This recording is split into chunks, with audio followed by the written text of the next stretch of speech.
Some men you bury so deep inside yourself you swear they're gone forever. Lena Carter had done exactly that. 11 years of silence, 11 years of convincing herself the wound had closed. But wounds don't close. They just go quiet. And tonight, sitting across a candlelit table in the most expensive restaurant she'd ever stepped foot in, wearing sweatpants and broken sneakers, like a woman who had already decided to lose, she looked up, and every single year she'd spent trying to forget came crashing back in one single breath. Because the man standing at that table wasn't a stranger. He was the boy who had destroyed her. This is the story of two people who loved each other at the wrong time, lost each other in the worst way, and found each other again when neither of them was ready. If you've ever loved someone who hurt you and hated yourself for still caring, stay with me until the end. Drop a like and tell me in the comments what city you're watching from. I want to see how far this story travels. The dress she'd been planning to wear was still hanging on the back of her bathroom door. A simple black dress, knee-length, something her mother had picked out 3 weeks ago with the specific energy of a woman trying to save her own life. It had a tiny white tag on the sleeve that read $34.99. Final sale. And Lena had looked at it every morning for 19 days without touching it. Tonight, she grabbed her sweatpants instead. Gray, faded, with a small bleach stain near the left knee from an incident involving a Halloween costume and a very poor decision about DIY distressing. She pulled them on, yanked a loose hoodie over her head, shoved her feet into the beat-up white sneakers she used for grocery runs, and looked at herself in the bathroom mirror for exactly 4 seconds. Perfect, she said flatly. Absolutely perfect. Her hair was doing something complicated and uninvited near her left ear. She didn't fix it. The restaurant was called Aurelius. She'd Googled it in the Uber on the way over and immediately felt her stomach drop. It had a waiting list. Not a reservation list. A waiting list to get onto the reservation list. The reviews used words like transcendent and architecturally breathtaking, and one person had simply written, "I will never be the same," which Lena found both dramatic and threatening. She was going to walk in there looking like she'd just come from a laundromat. That was the plan. That had always been the plan from the moment her mother had called 3 weeks ago, voice pitched at that specific frequency that meant things were worse than she was letting on. "His name is Ethan," her mother had said. "He's the son of Margaret Calloway. You remember Margaret? She and I used to work together at the salon before everything. She says he's been so lonely since, well, he's a good man, Lena. Just dinner. One dinner." Lena had said no 4 times across 3 phone calls. Then her mother had gone quiet in that particular way that wasn't dramatic or manipulative. It was just tired. The quiet of a woman who had been carrying something heavy for so long that she'd stopped expecting anyone to help her put it down. "The gas got cut off last Tuesday," her mother had said finally. "I've been using the microwave to heat water for washing." And that was it. That was the thing that got Lena into a car heading toward a restaurant she could never afford, wearing clothes specifically designed to make a wealthy man lose interest in under 5 minutes. She wasn't doing this to find love. She wasn't doing this because her mother deserved to believe in fairy tales at 61.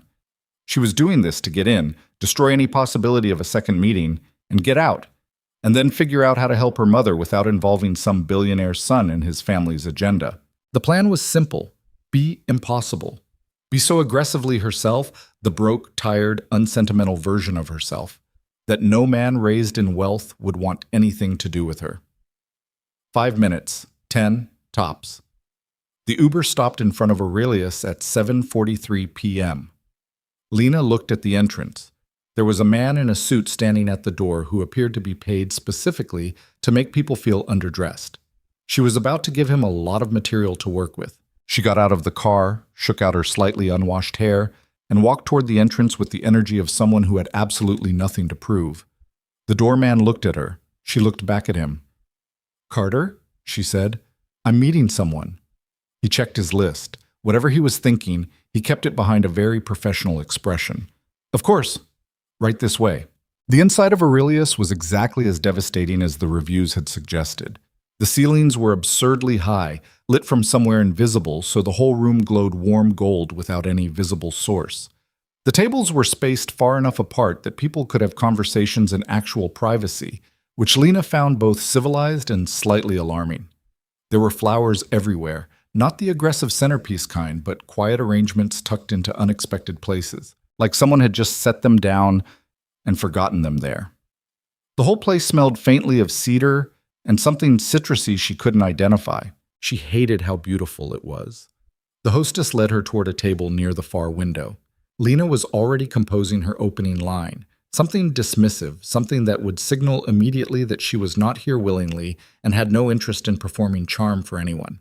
And she was so focused on constructing the perfect sentence of disinterest that she almost didn't notice the man at the table stand up. Almost.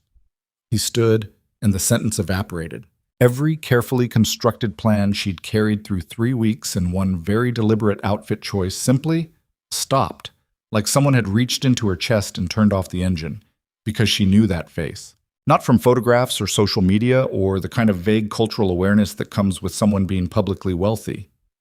She knew it the way you know the layout of a house you grew up in, not because you think about it, but because it's written somewhere in your body that remembers even when your mind tries to forget.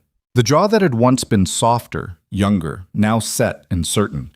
The dark eyes that had always held something careful and slightly restless in them.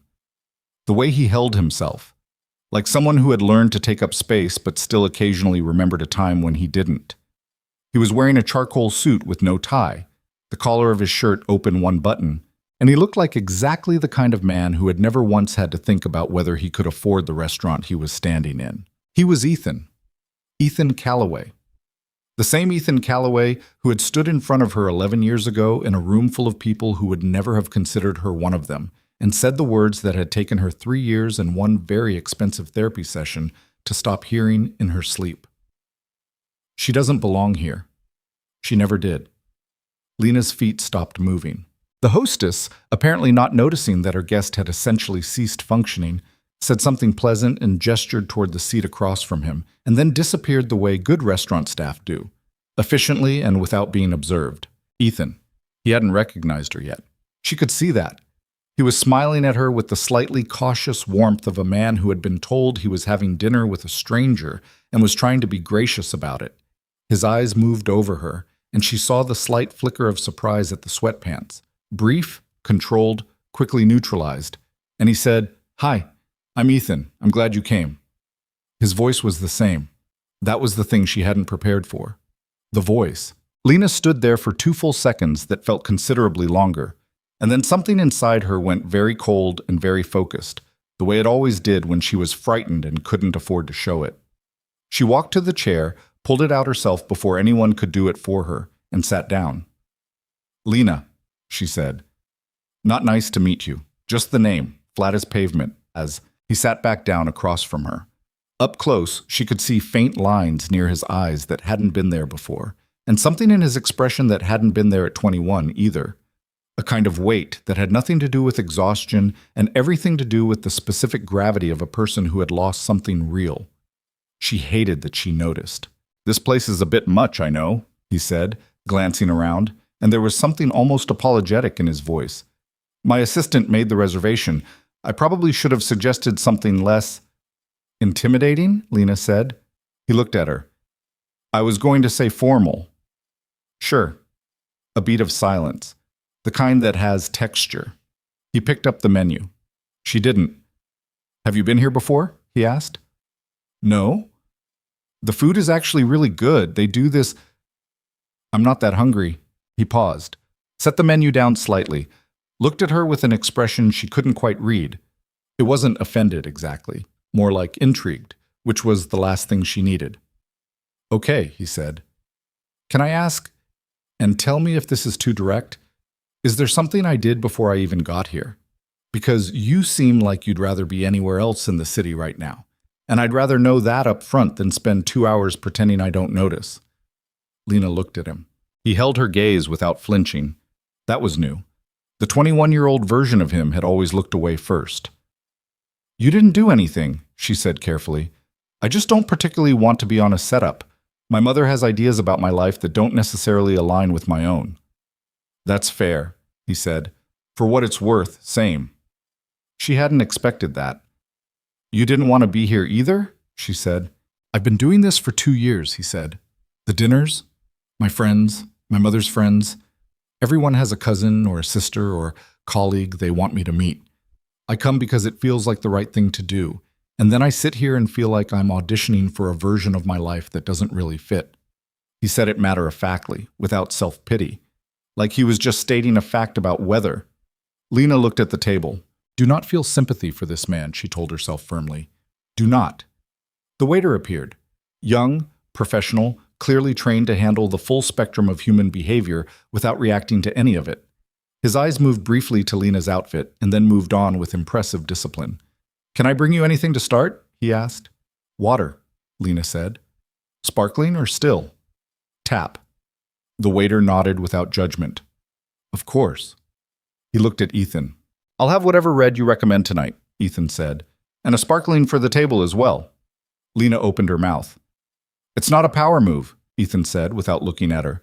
"I just like sparkling water, and I'd rather not drink alone." She closed her mouth. The waiter left.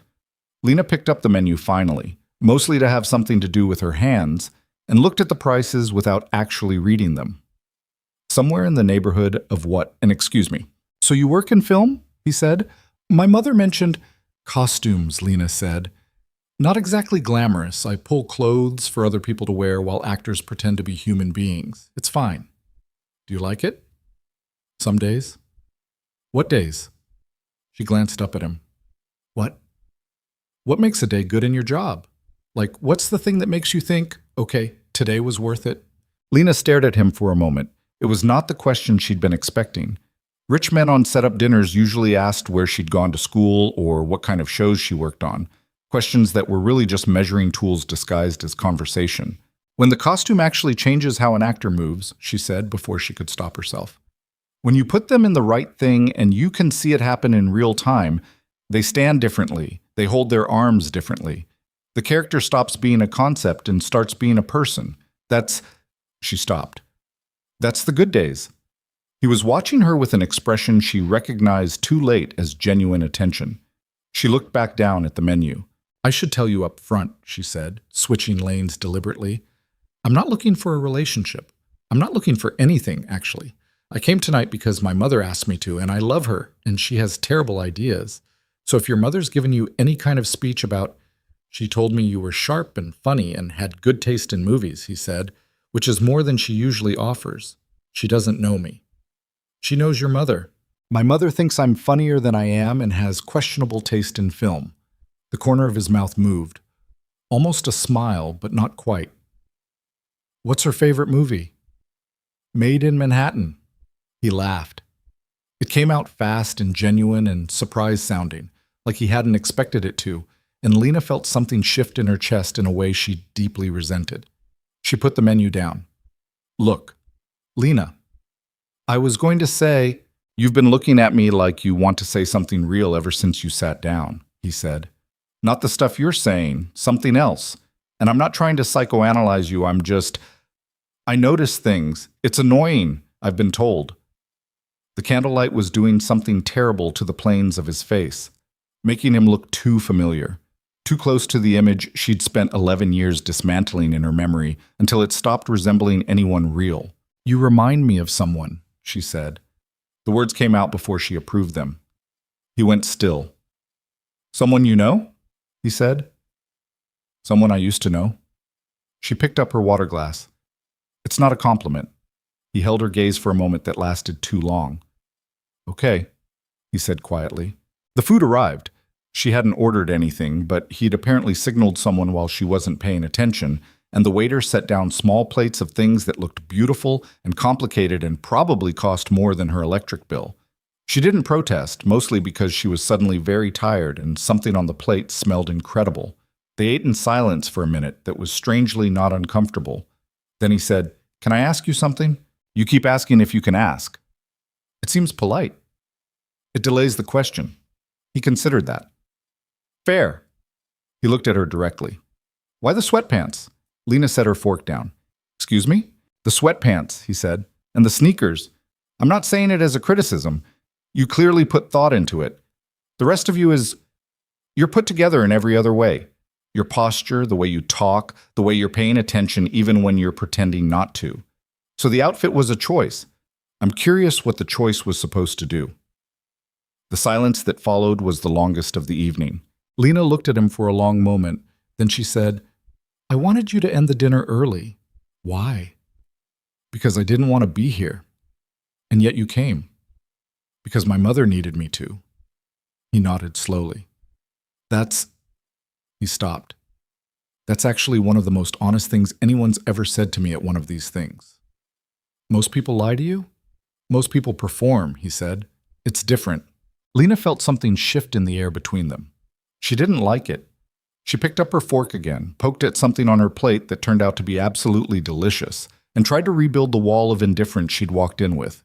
It wasn't cooperating. You have a daughter, she said. It came out almost like an accusation. He blinked. How do you... Your mother told my mother, apparently. She looked at her plate. How old? 6, he said. His voice changed entirely when he said it, softened in a way that was so unguarded it was almost uncomfortable to witness. Sophie? She's 6. She has very strong opinions about breakfast cereal and an unreasonable attachment to a stuffed elephant named Gerald. Gerald. She named it herself at age 2 and we didn't intervene fast enough. Lena made a sound that was not quite a laugh, but lived very close to one's neighborhood. She's the best person I know, he said simply, not with the manic energy of a man trying to prove he was a good father. Just factually, the way people talk about things they're certain of. Lena put her fork down again, looked at the window. The city lights outside were doing the thing they always do in this part of LA. That warm, gold-orange spread that looks like the city is half on fire and half in love with itself. She thought, get up. Walk out. You came, you showed up. It's enough for your mother. Get up now before this gets harder. She thought, he has no idea who you are. She thought, he said she doesn't belong here. He said it in front of everyone. He said it, and he didn't look back. I should go, she said. He looked up. We haven't had dessert. I don't eat dessert. Nobody who says that actually means it. I'm serious. You remind me of someone too, he said. The words landed quietly. No drama. No performance. He said it the way you say something you've been turning over in your head for most of a dinner. Lena's chair did not move. Someone I used to know, he continued. He was looking at the table now, not at her, which somehow made it worse. A long time ago, before... He stopped. Something moved across his face. Before I made some choices I can't undo. The restaurant hummed around them. Somewhere, a woman laughed at another table. A glass was set down. A server moved past with something that smelled like burnt sugar and citrus. You carry that around? Lena said. She hadn't meant for it to come out so soft. He looked up at her. Every day. She stood up then. Quickly. Before the softness could take root somewhere it shouldn't. She grabbed her bag, which was canvas and slightly falling apart at one strap, a fact she was acutely aware of in the golden light of Aurelius.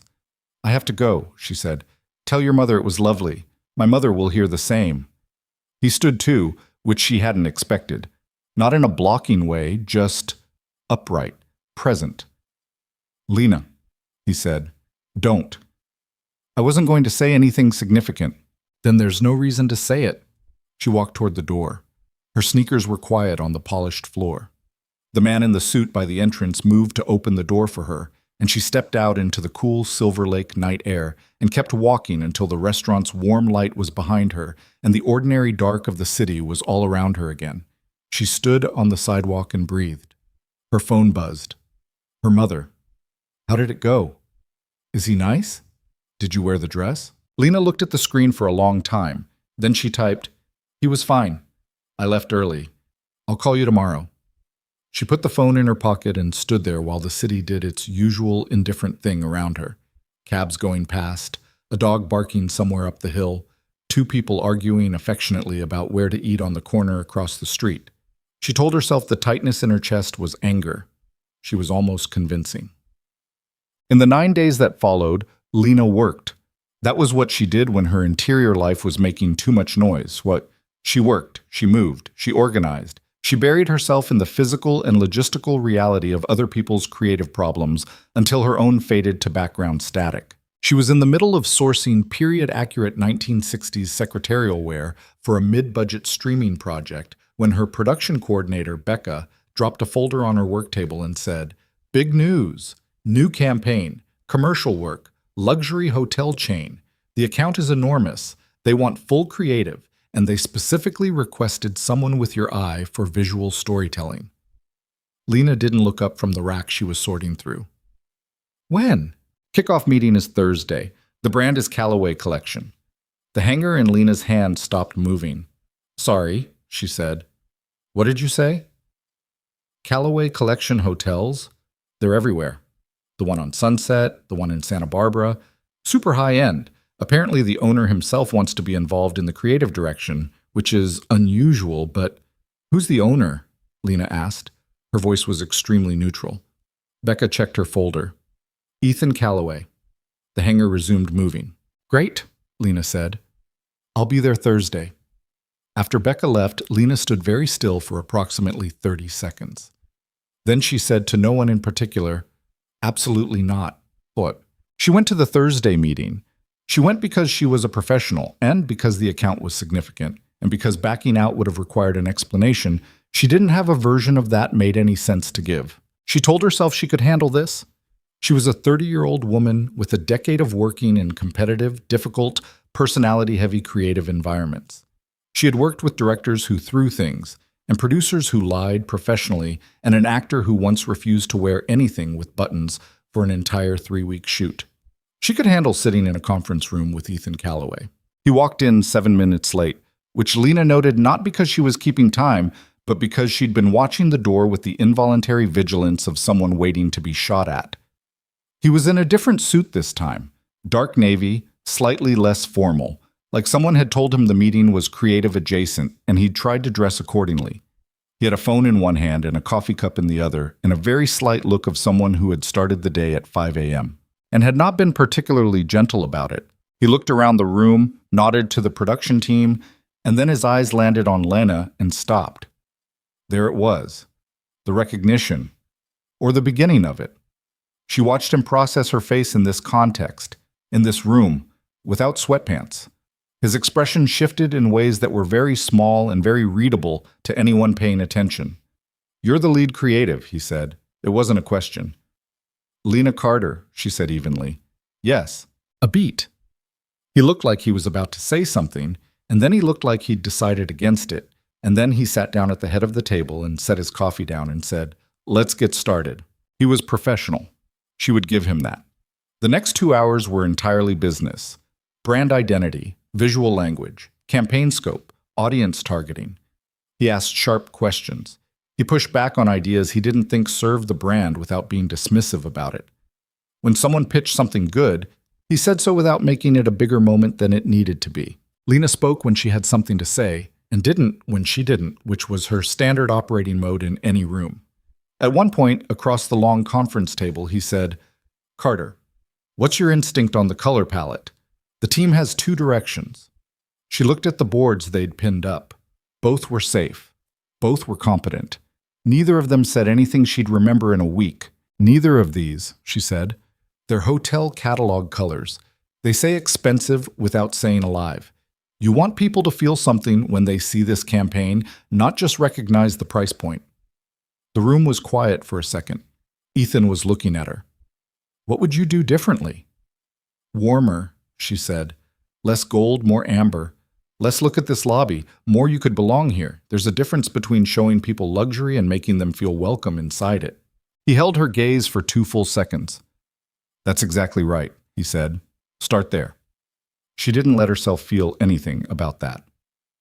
After the meeting, when the room had emptied and she was gathering her things, he came back through the door.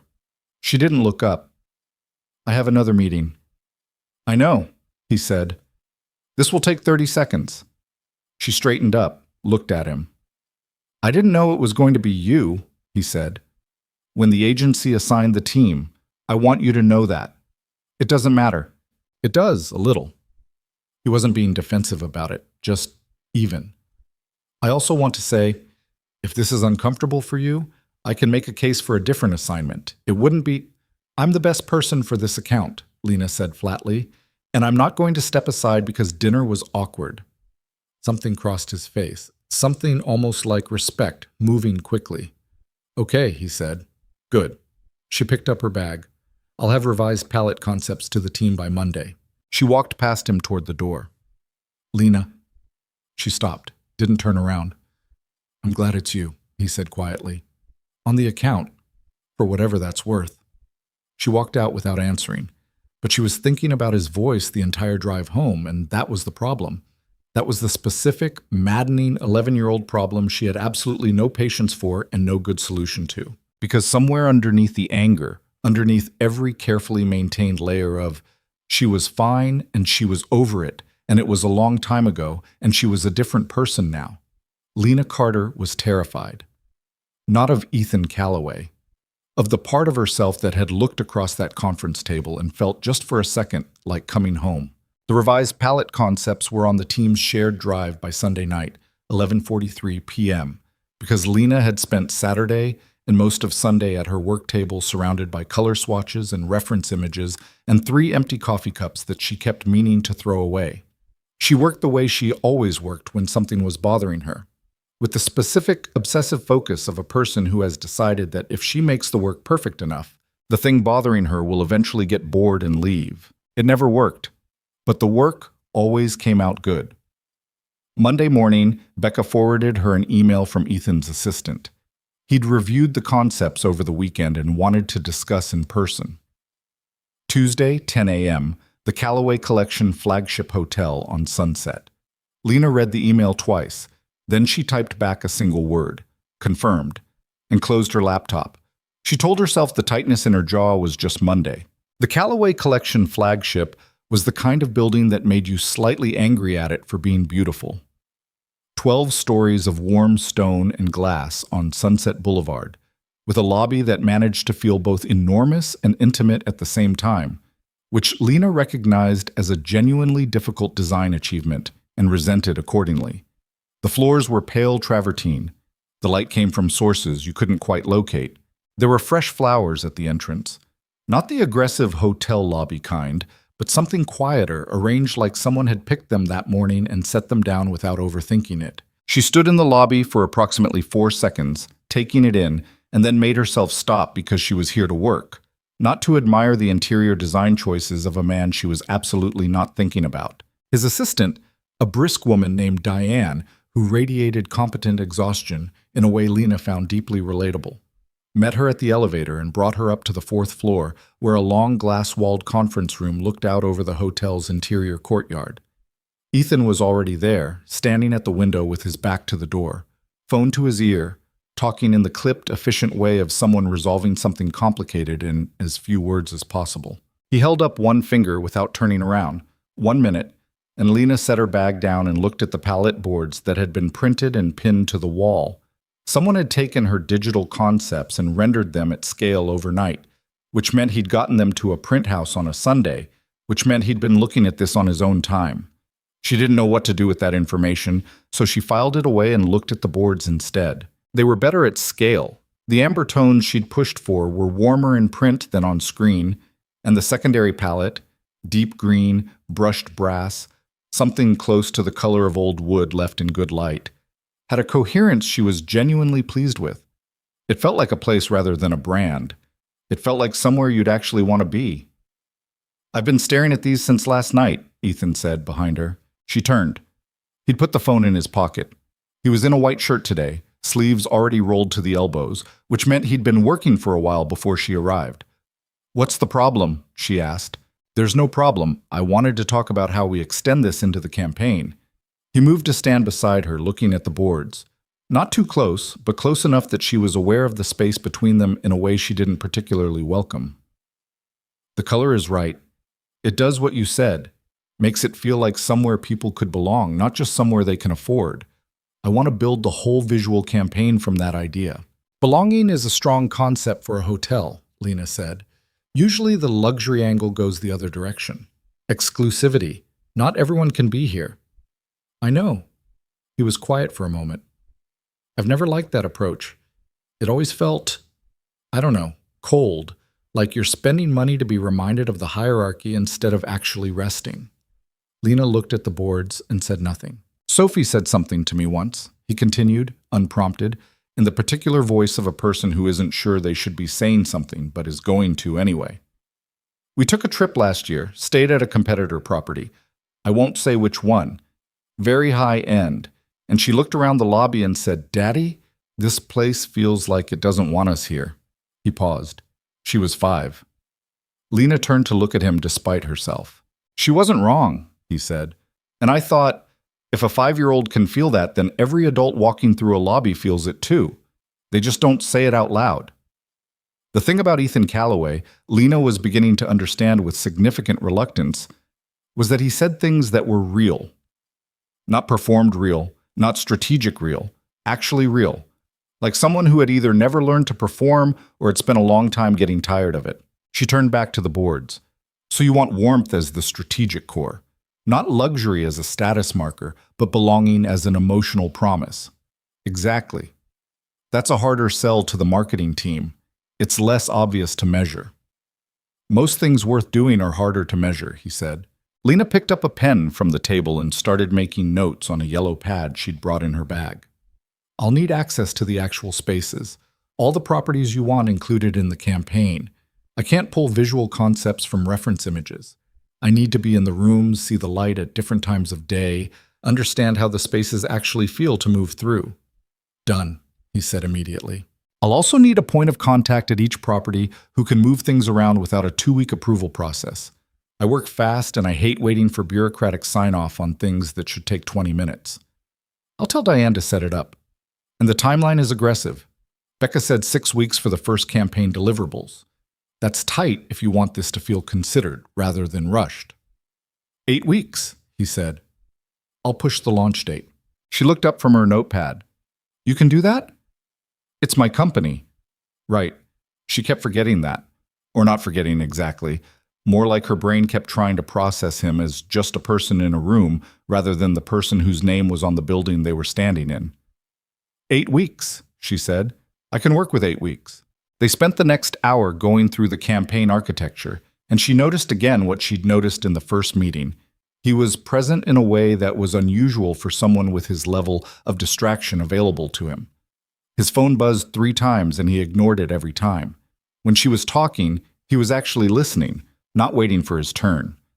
When he disagreed with something, he said so directly and then actually absorbed her counterargument instead of just waiting for her to stop talking before repeating his original position. By the time they'd gotten through the preliminary framework, she'd filled 6 pages of her yellow notepad. "I think that's enough for today," she said, clicking the pen closed.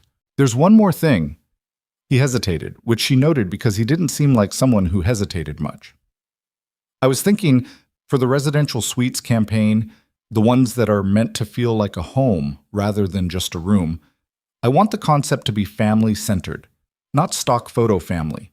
Actual warmth, actual mess, actual life." Sophie asked if she could be in it. He stopped. "I'm not using my kid as a marketing prop. I want to be clear about that." But she saw the boards, and she got excited, and he almost smiled. Strong feelings about being included in things. Lena set her pen down. "How do you feel about it?" "I think it depends on whether it serves the work or whether it's just sentimental. I don't want to do it if it's sentimental." That's a very honest answer. "I'm trying to be better at those." The sentence sat between them for a second with more weight than it was probably meant to carry. Lena picked up her notepad and stood. "Let me see the residential suites first," she said. "Then I'll tell you whether Sophie makes sense." "Fair enough." She gathered her things. He walked her toward the elevator, which she hadn't expected. She'd assumed he'd have Diane appear from somewhere and manage the exit logistics. But he walked with her, hands in his pockets, and they waited for the elevator in a silence that had stopped being uncomfortable sometime in the last hour without her explicitly noticing. The elevator doors opened. She stepped in. "Lena," he said. She held the door with one hand. "What?" He looked like he was considering something. Then, "You're very good at this. The work. I just wanted to say that." It was a plain, simple sentence. Nothing elaborate about it. She was aware that it should have been easy to accept and move on. "Thank you," she said, and let the doors close. In the elevator, descending, she stared at the brushed brass doors and thought about the fact that she hadn't told him yet. that he still didn't know, that every conversation they had was built on a foundation he was completely unaware of, and at some point the architecture of that was going to become a problem. She just didn't know what kind yet. The campaign work started in earnest the following week, and it turned out that spending every day in close proximity to someone you were trying to maintain careful emotional distance from was significantly harder than spending 90-minute meetings with them and then escaping to your car. They were at the Santa Barbara property on Wednesday, a low, pale building set back from the ocean with the kind of view that made you feel simultaneously small and very lucky. Lena was there at 7 a.m. because she needed to photograph the morning light in the suites before it shifted, which meant she was set up in the primary residential suite with her camera and a tripod and a takeout coffee cup when Ethan arrived at 8:30 to do whatever CEO-adjacent things he did when visiting a property. She heard him before she saw him, his voice in the hallway, talking to the property manager, low and efficient. Then he appeared in the doorway of the suite, saw her lying almost flat on the floor trying to get the angle of light across the wood floor, and stopped. "Good morning," he said. "Don't come in," she said. "You'll disturb the light." He stayed in the doorway. "Right. I need 4 minutes." "Take your time." She photographed. He waited. This was, in microcosm, the dynamic that had developed over the past week and a half. She needed something specific for the work. She asked for it without softening the ask, and he gave it to her without making it a transaction. It was the most functional working relationship she'd had in years, and she was trying very hard not to find it meaningful. When she'd gotten what she needed, she sat up and started reviewing the shots on the camera screen. He came into the room then, hands in his pockets, and looked around the suite with the particular expression of a person assessing something they're responsible for. "What do you think?" he said. "Of this one." "The bones are right," she said, still scrolling through shots. "The furniture is slightly wrong. It's too coordinated. Every piece talks to every other piece. Real homes don't work that way. Things accumulate. There's a lamp someone inherited, and a chair that doesn't quite match, and a blanket that got left out. This looks like a catalog spread." He was quiet for a moment. "I'll talk to the design team. Also, the light in here is extraordinary at 7 a.m., she said. "Whatever we shoot in this suite needs to be shot early. By 10, it's going to be flat." "Noted." He moved to the window. Outside, the ocean was doing its constant patient thing, gray-blue and enormous and completely indifferent to hotel campaigns and old heartbreak and whatever was happening in this room. "Can I ask you something?" "You're doing the thing again," she said. "What thing?" "Asking if you can ask." He half-turned from the window. "Old habit. Go ahead and say no if you want." She set the camera down. "What's the question?" "When did you start doing this?" he said. "The costume work, the creative. When did you know that's what you wanted?" Lena looked at the window rather than at him. The question opened something she hadn't expected.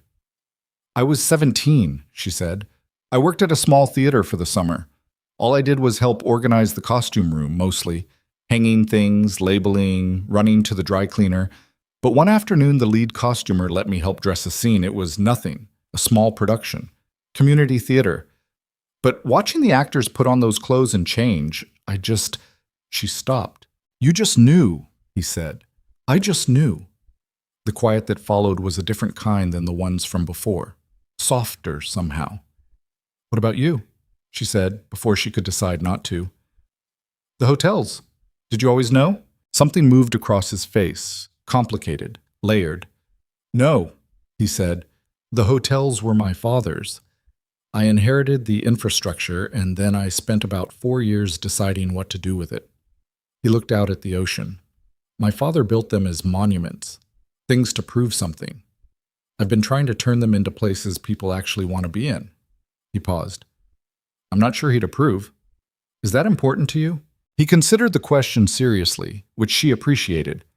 "Less than it used to be," he said, finally. They had lunch at a small place near the property that didn't know or care who Ethan Calloway was, which seemed to be precisely why he'd chosen it. A booth with vinyl seats and a laminated menu and a server named Carla, who called him Hon without ceremony and brought his coffee without asking how he took it, because apparently he came here enough that she remembered. Lena ordered a grilled cheese because she'd been up since 5 and had eaten nothing substantial, And she didn't try to order something impressively adult just because she was sitting across from a billionaire. She was past performing for him. She wasn't sure exactly when that had happened, but it had. Sophie wants to know if she can meet you, Ethan said, looking at his menu with the particular nonchalance of someone trying to make something sound casual that isn't. Lena looked up. What? She saw the color boards in my office. She said they were the best colors and asked who did them. He looked up. I may have mentioned it was someone I was working with. You told a 6-year-old about me. She asked. What did you say exactly? I said you were very good at your job and you had strong opinions and you scared me a little bit. He said the last part very matter-of-factly. Lena stared at him. I scare you? A little bit, in a productive way. He seemed slightly uncomfortable for the first time, which she found both surprising and satisfying. She said, and I'm quoting directly, Daddy, I need to meet her, so I'm passing along the message. You can say no, she'll survive. Lena looked at her menu, though she'd already decided. I'm not going to say no to a 6-year-old, she said. That's a terrible thing to do. It's not a terrible thing. It's fine, tell Sophie. She stopped. The name felt strange in her mouth, real and close, like something she hadn't expected to be allowed to say. Tell her I'm looking forward to it. When Sophie Calloway showed up at the Sunset flagship on a Thursday afternoon, Lena was in the middle of a minor argument with a lighting technician about the warmth setting on a portable rig, and she had a pencil behind her ear and paint samples taped to the back of her hand and was 3 coffees into a day that was calling for a 4th. Sophie had dark hair pulled into a ponytail that had escaped in approximately 4 places. She was wearing red sneakers and a sweater with a small embroidered duck on the breast pocket, and she was holding a stuffed elephant. Gerald, Lena recognized without needing confirmation, under one arm with the practiced ease of a child who has been carrying this particular animal for years. She walked into the room, looked around, and then looked directly at Lena. Are you the color lady? She said. Lena crouched down to her level. That's what they're calling me now? Daddy said you make things look like they feel, Sophie said, processing this with the absolute seriousness of a 6-year-old working through an important concept. I don't understand what that means, but I told him it sounded right. It sounds right to me too, Lena said. Sophie held Gerald out, apparently for inspection. Gerald thinks the green is the best one, from the boards. Lena looked at the stuffed elephant. Gerald has excellent taste. I know. Sophie clutched him back with the swift reflexes of a child who extended trust and then immediately protected herself. She looked around the room again. Can I help? Sophie, Ethan's voice from the doorway, carrying the specific tone of a parent who has had this conversation before. We talked about not, she asked politely, Lena said without turning around. She looked at Sophie. Can you hold a paint sample very still? Sophie stood up straight. Yes. Then you can help. She heard rather than saw whatever expression crossed Ethan's face. Sophie was already moving to stand beside her, very straight, with the concentrated gravity of someone who has been assigned an official task. Lena peeled a paint sample from the back of her hand and gave it to her. Hold this up next to the wall, Lena said, right there, where the light hits. Sophie did it, carefully, with extraordinary seriousness. Lena stepped back and looked. The sample was the amber she'd been debating for this particular wall. Warm, but not honey. Alive, but not overwhelming. Against the existing paint color, it was exactly right. Perfect, Lena said. Sophie beamed with the full-body joy of a 6-year-old who has been told she's done something perfectly. She turned to look at her father, hand still held steadily against the wall. Daddy, I helped. Ethan was leaning against the doorframe, and Lena finally turned to look at him. His expression was one she hadn't seen on him before, unguarded in a way that had nothing to do with her and everything to do with the small person holding the paint sample. Soft and tired and full of something that was too specific and personal for her to categorize. She looked away. Over the following 2 weeks, Sophie appeared 3 more times. Once at the Sunset property, when Ethan had clearly misjudged his childcare schedule and his sitter fell through. Once when Lena stopped by his office to review final artwork approvals and Sophie happened to be there after school, sitting on the floor of his office doing homework with the focused intensity of someone completing something very important. And once, unexpectedly, At the Silver Lake Farmers Market on a Saturday morning, when Lena was there buying absolutely nothing related to work, and rounded a corner with a canvas bag full of tomatoes, and nearly collided with Sophie going in the opposite direction at high velocity. Sophie had grabbed her arm to steady herself, looked up and said, "Oh, you're here!" with the uncomplicated delight of a child who doesn't yet screen for appropriateness.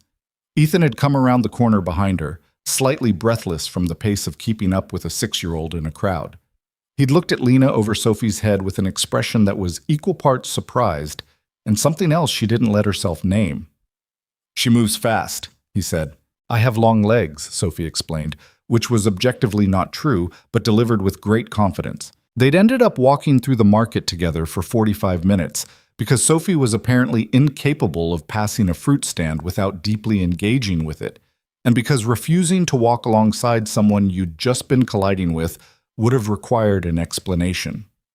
They'd eaten samples of 3 different kinds of jam that Sophie ranked with official gravity, and Sophie had held Lena's hand for approximately 6 minutes while they waited for Ethan to pay for a bunch of sunflowers, because a dog on a leash nearby had made her nervous, and Lena had been the closest available hand. It had been 6 minutes, and Lena was still thinking about it 3 days later in a way that made her angry at herself.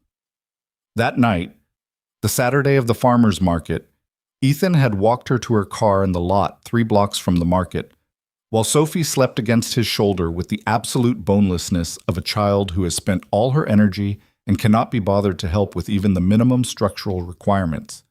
"She's out," Lena said, keeping her voice low. "She does this," he murmured. "One minute she's a full-functioning person, then she just powers down." He shifted her weight slightly, automatically. "She weighs more asleep. I think that's actually true, not just parenting mythology." Lena almost smiled. "Thank you for the afternoon," she said, unexpectedly. "Unexpectedly," he agreed. He looked at her in the yellow-gray light of the parking structure, the kind of light that is completely unflattering and somehow still managed to be too intimate. "She likes you," he said.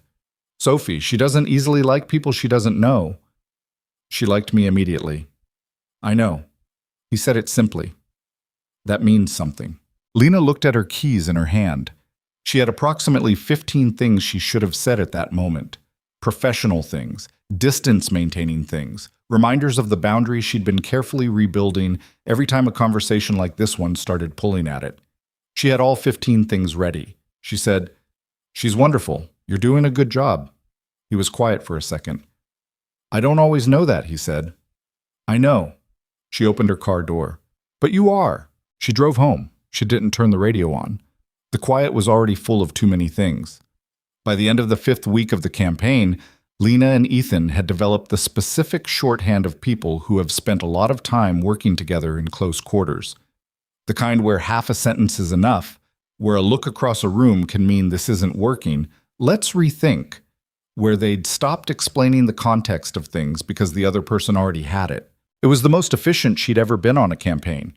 It was also the most consistently uncomfortable she'd been in years, because efficiency requires closeness, and closeness was the one thing she'd been trying to avoid. The late night started in week 4. The campaign was ambitious, and the timeline, even extended, was tight.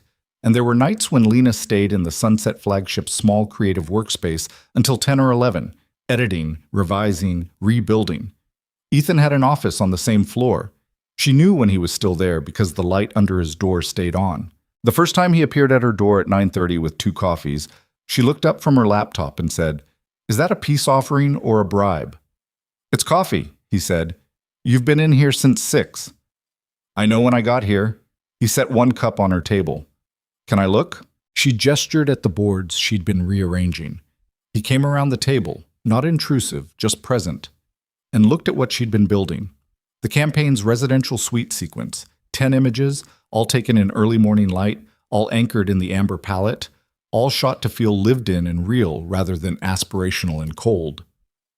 There was one of Sophie's hands, just the hands, no identifying detail, holding Gerald on one of the beds, which had been Sophie's idea enthusiastically proposed, and Ethan's cautious approval and Lena's careful composition. "This one," he said, pointing to the 3rd image.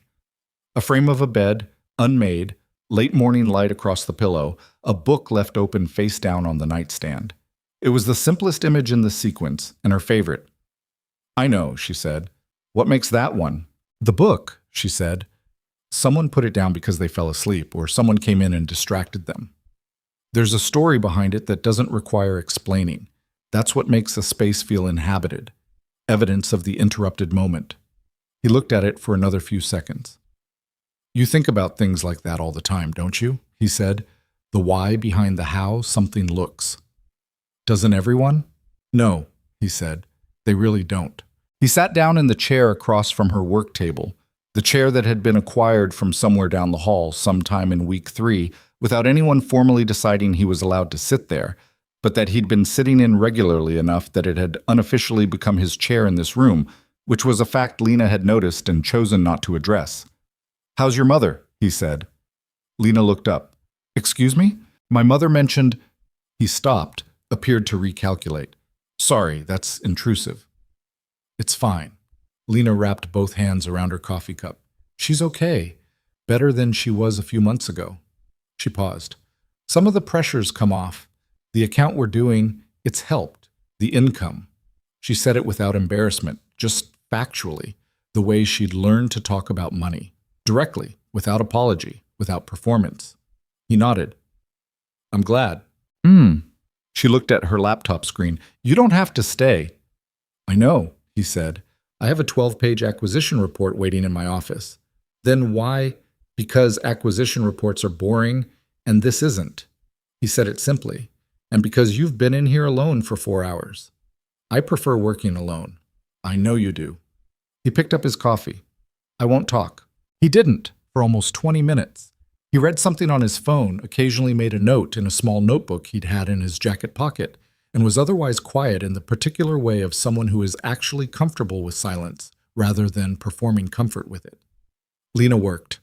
She was aware of him the way you're aware of a light on in the next room. Not distracting exactly, just there. Present. Part of the texture of the space. At some point she said, without planning to, "It bothers me that this is starting to feel normal." He looked up. "What is?" She gestured vaguely at the room, at him in the chair, at the 2 coffee cups. "This." He was quiet for a moment, then, "Does it have to be a problem?" "I didn't say it was a problem." "You said it bothers you." "Those aren't the same thing." He looked at her steadily. "Lena, whatever happened, whatever you remember from before that I still can't quite reach, I'm not going to push, but I need you to know that whatever this is, I'm not treating it carelessly. I'm aware of what I'm doing, and I'm not doing it lightly." He set his coffee down. "That's all I wanted to say."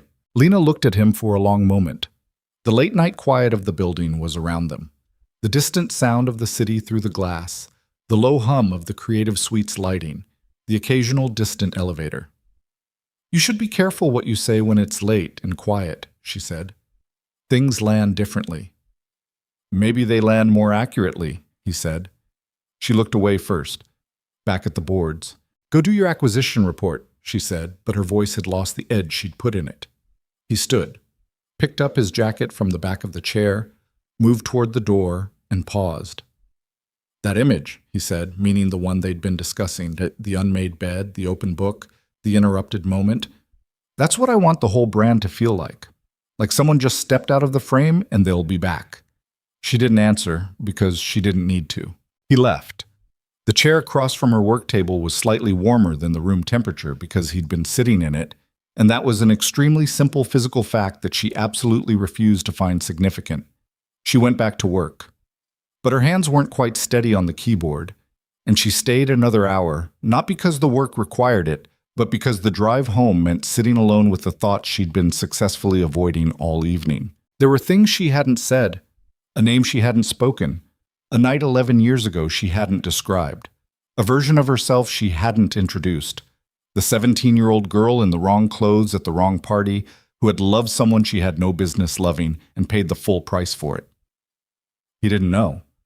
He was sitting across from her in that chair drinking coffee and saying careful, honest things, and he didn't know.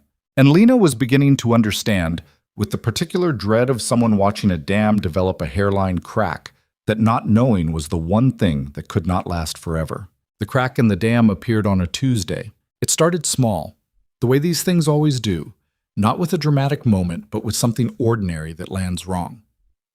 Lena was at the Sunset flagship reviewing final print proofs when Ethan's phone rang and he stepped out to take the call. And while he was gone, his laptop screen, angled toward her side of the table, lit up with an incoming email notification. She wasn't trying to read it. She wasn't looking for anything. But the preview line was visible, and her brain processed it before she could tell it not to. The sender name was R. Calloway. The subject line read, "Re. The girl. Did you ever find out what happened to her?" Lena looked at it for 2 seconds. Then she looked at the wall. Her heart was doing something uncomfortable and irregular in her chest. The kind of thing you notice and then try very hard to stop noticing because noticing makes it worse. She picked up her pen, set it back down, picked it up again. The girl. It could mean nothing. It probably meant nothing. There were 1,000 girls in 1,000 contexts in a man's life, and she had no reason, no rational, defensible reason, to assume the words on that screen were about her specifically. Except that she did have a reason. She had 11 years of reasons. Ethan came back into the room, phone in his pocket, and looked at the proofs on the table. "Sorry, where were we?" "The third panel," Lena said. Her voice came out steady. She was proud of that. They finished the review. She packed her bag. She drove home in the particular silence of someone who has been pretending all afternoon and is now alone with what they've been pretending about. She sat in her parked car outside her Silver Lake apartment for 11 minutes before going inside. She counted, because counting was something to do with the part of her brain that wouldn't stop working. The email had probably been from his mother, or a cousin, or someone running an old search. It was a common enough name, R. Calloway. His father's name was Richard, she remembered suddenly. Richard Calloway, the man who had stood in the doorway of his own son's life and rearranged everything inside it without asking. She got out of the car. She made dinner. She ate half of it. She went to bed at 10:30 and lay there until 1 a.m., watching the ceiling do nothing. And then she got up and sat at her kitchen table with a glass of water and thought about the night she'd spent 11 years trying to stop thinking about. She'd been 17. He'd been 18. They'd met the summer before his senior year at a fundraiser for the arts program at the community theater where she worked.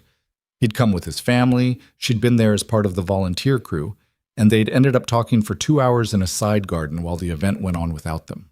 He'd been funny and slightly nervous, and genuinely interested in everything she said, which was not a combination she'd been prepared for. She'd worn a dress borrowed from the costume department, a pale blue thing from the 60s that fit her almost right, and he'd said very simply, "You look like you belong somewhere important," which was such a strange thing to say that she'd asked him what he meant, and he'd said, "I don't know yet. I'll figure it out." They'd spent 3 months that summer finding out, texts and phone calls and afternoons at the library where she was doing her homework, and he was pretending to do his.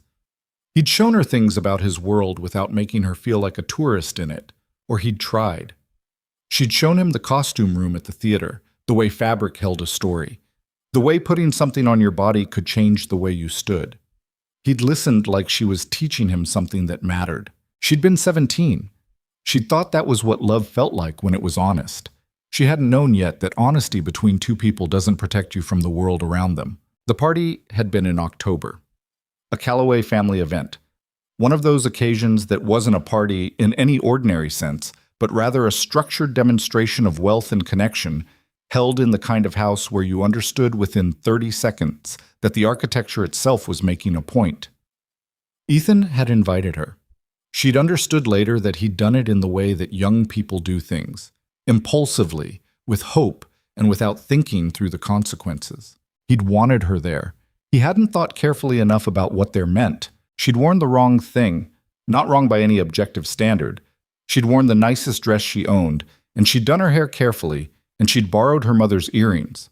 But wrong for that room, for those people, for the particular language of wealth that was spoken in the Calloway family's social world. She'd known it the moment she walked in and felt the air change around her. Not hostile exactly, but assessing. The eyes that moved over her and performed quick, invisible calculations. She'd found Ethan near the back of the main room, and he'd smiled when he saw her, genuinely. The kind of smile that comes before you remember you're supposed to be careful. and for 20 minutes it had been fine. They'd talked, and she'd started to relax, and she'd thought maybe she'd been wrong about the air in the room. Then his father had appeared. Richard Calloway was a tall man who occupied space the way certain buildings do, through sheer size and the implication that everything around him existed in relationship to him, rather than independently. He'd looked at Lena the way she'd seen people look at things they were deciding whether to move or remove. Not cruel, exactly. Worse than cruel. Impersonal. He'd taken Ethan by the arm and steered him 6 feet away, which was close enough that Lena could hear every word, and whether that was deliberate or simply a man who didn't consider her worth lowering his voice for, she had never been sure. "I don't know what you think you're doing," his father had said, "but this ends tonight. You understand what I'm building here. You understand what you have to protect. This girl doesn't belong here. She never did. And you are going to tell her that." The silence that had followed was the longest of her life. She had watched Ethan's face. She had watched the thing that moved across it. The age-old war between who he was and what he was afraid to lose, compressed into about 8 seconds of visible, terrible conflict. She'd seen the moment it resolved. She'd seen what it resolved into. He'd turned back toward her. He hadn't met her eyes. "I think you should go," he'd said. "This was a mistake. I'm sorry." She had been 17 years old. She had stood there in her borrowed earrings and her nicest dress, and she had heard 8 words that rearranged something fundamental in her understanding of what she was worth in other people's worlds. She hadn't cried. Not then. She'd walked to the door on legs she couldn't feel and gotten into the car her mother had agreed to circle back for. And she'd said, "Take me home," in a voice that her mother had obeyed without asking questions, because she could hear something in it that didn't have room for questions. She'd cried in the shower at home for about 40 minutes. Then she'd stopped, because she'd decided that was the last time that would happen. 3 weeks later, her mother's job fell through, and they'd moved across the city for cheaper rent.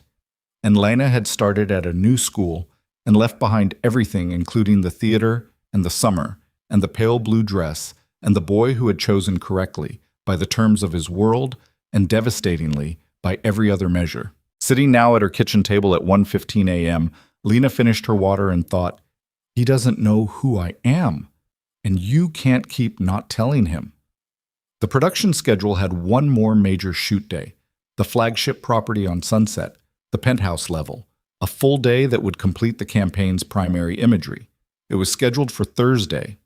Lena confirmed it and showed up at 7 a.m. because that was what the work required. The day went fine. The light cooperated, the shots were clean, and by 4 in the afternoon she had everything she needed plus 20 minutes of footage she hadn't been planning for, but recognized as genuinely good when she saw it happening. The crew started breaking down equipment. The property staff moved back through the spaces, resetting them. The day began to quietly disassemble itself the way good shoot days do.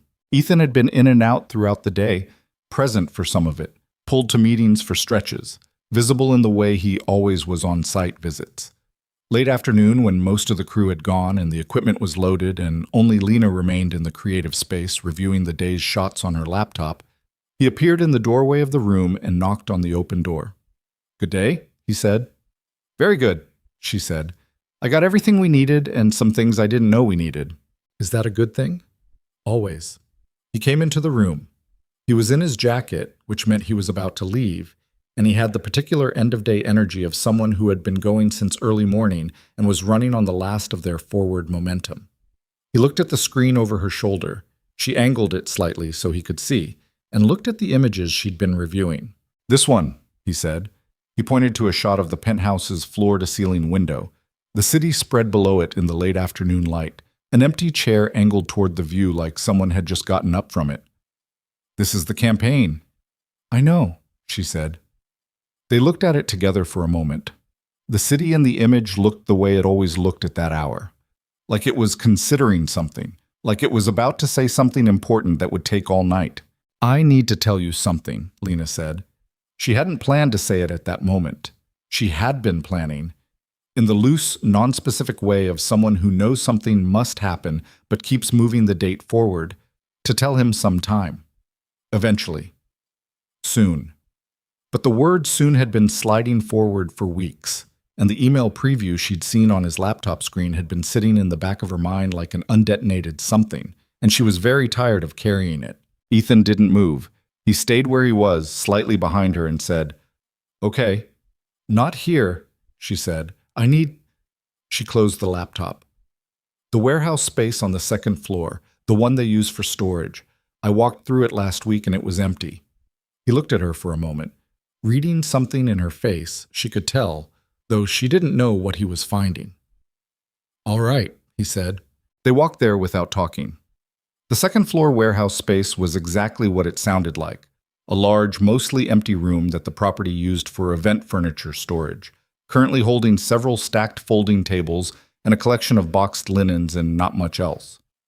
The windows were high and industrial, and the rain that had started in the last hour was audible against them, a steady gray sound that filled the space without being loud. Someone had left the low emergency lights on, which gave the room a dim, amber quality that was nothing like the designed warmth of the rest of the hotel. Lena stood in the middle of the room. Ethan stopped a few feet away and waited. She turned to face him. "I know you," she said. "Not from the dinner, not from the campaign. I knew you before all of this." She watched his face. Something shifted in it. Not recognition yet, but attention, the kind that goes very still. "My name has always been Lena Carter. My mother's name is Diane Carter. 11 years ago, we lived in the Fairfax neighborhood, near the community theater on Melrose. I worked there the summer I was 17. She watched him. The color changed in his face. Not dramatically. He wasn't a man who went pale or made large physical gestures in response to things. But something behind his eyes moved, and moved significantly. "I volunteered at a fundraiser," she said.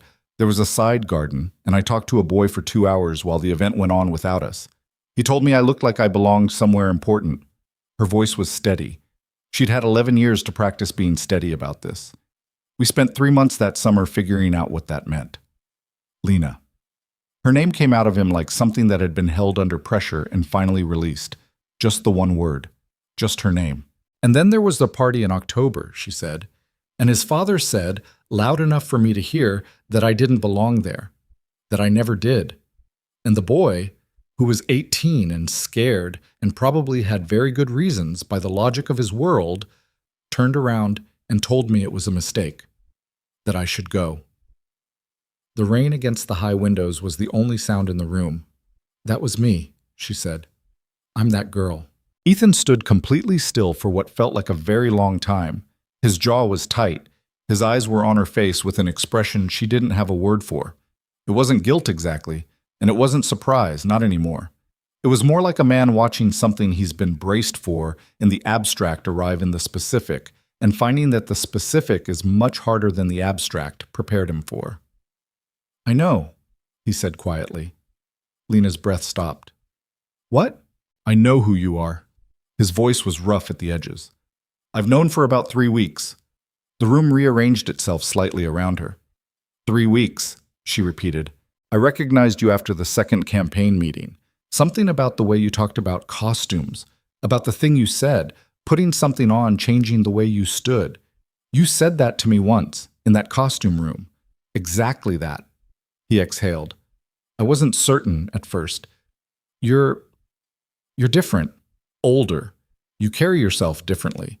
But I couldn't shake it, so I looked you up. Not your professional history, your mother's name, the address on Melrose." He paused. "It was you." Lena looked at him.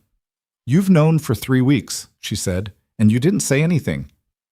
"I didn't know how." "You didn't know how."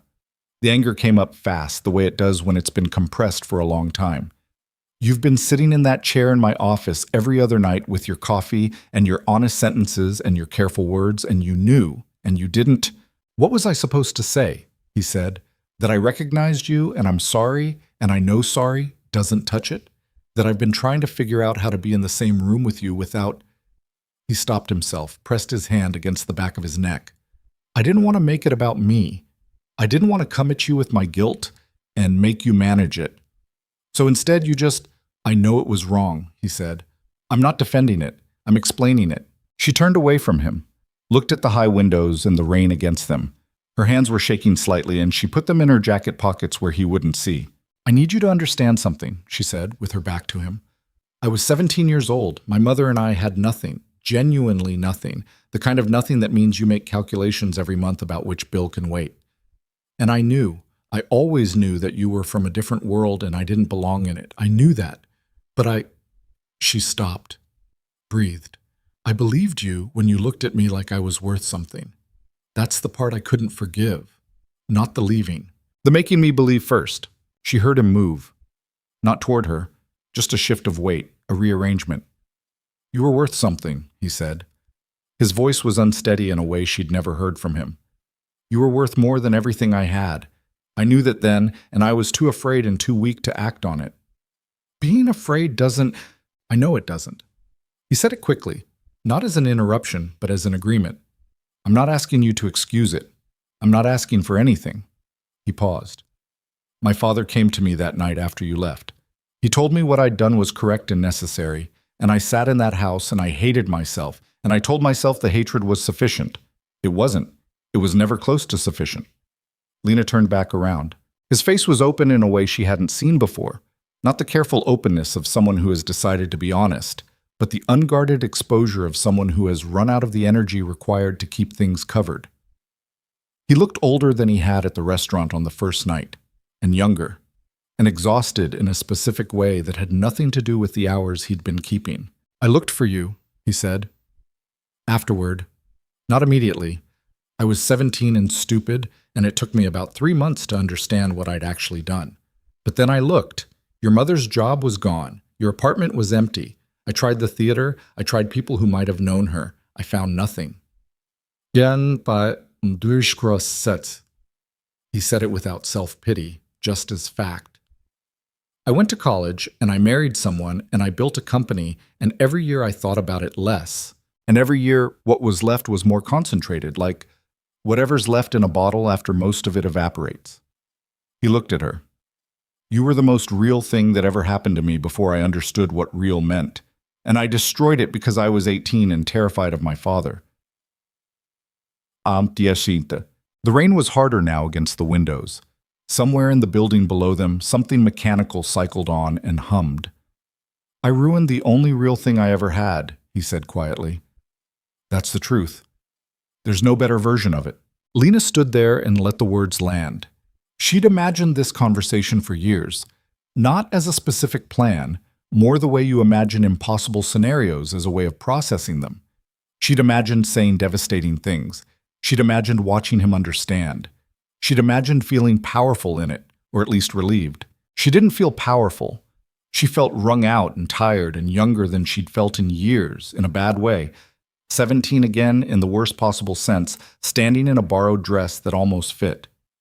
Your wife, she said, because something had been sitting at the edge of her thoughts since the dinner, and she needed to say it. What happened? His expression changed. She passed away 3 years ago. It was sudden. A brain aneurysm. We didn't know she had a condition. She was 30, and Sophie was 3, and it was... He stopped. It was the worst thing I've ever been through.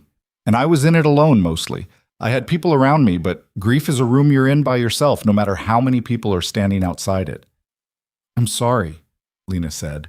I know you are. He looked at her steadily. I don't want you to feel sorry for me. I just want you to know that I'm not someone who takes people for granted lightly. I learned what loss costs. She looked at the floor.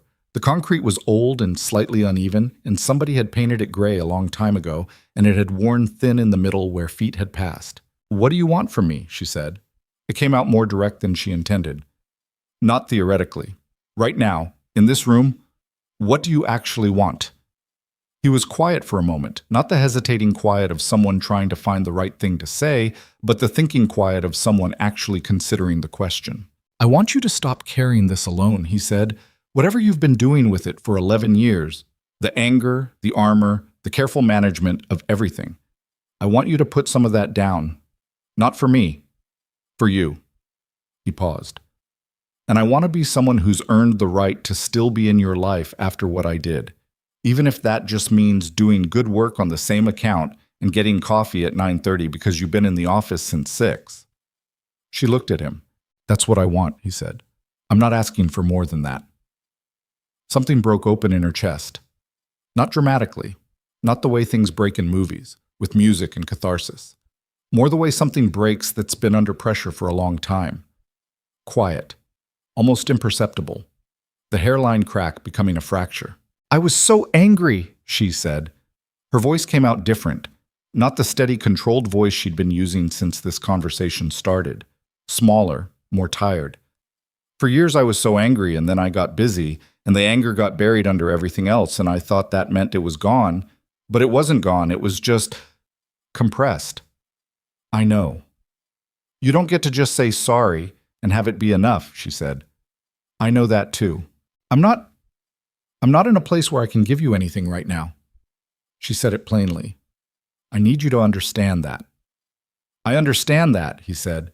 "I'm not asking you to." She looked at him for a long moment. The amber light of the emergency fixtures was doing something complicated to the space between them, making it feel smaller than it was, or maybe just more honest. She didn't plan what happened next. That was the true version of it. She was angry and exhausted, and her hands were still slightly unsteady, and he was standing in front of her saying honest things in a room that smelled like old concrete and rain, and the accumulated weight of 11 years of careful distance came apart in one unguarded moment, and she crossed the 3 feet between them and kissed him. It wasn't soft. It wasn't the kind of kiss that happens in careful movies between people who have figured everything out.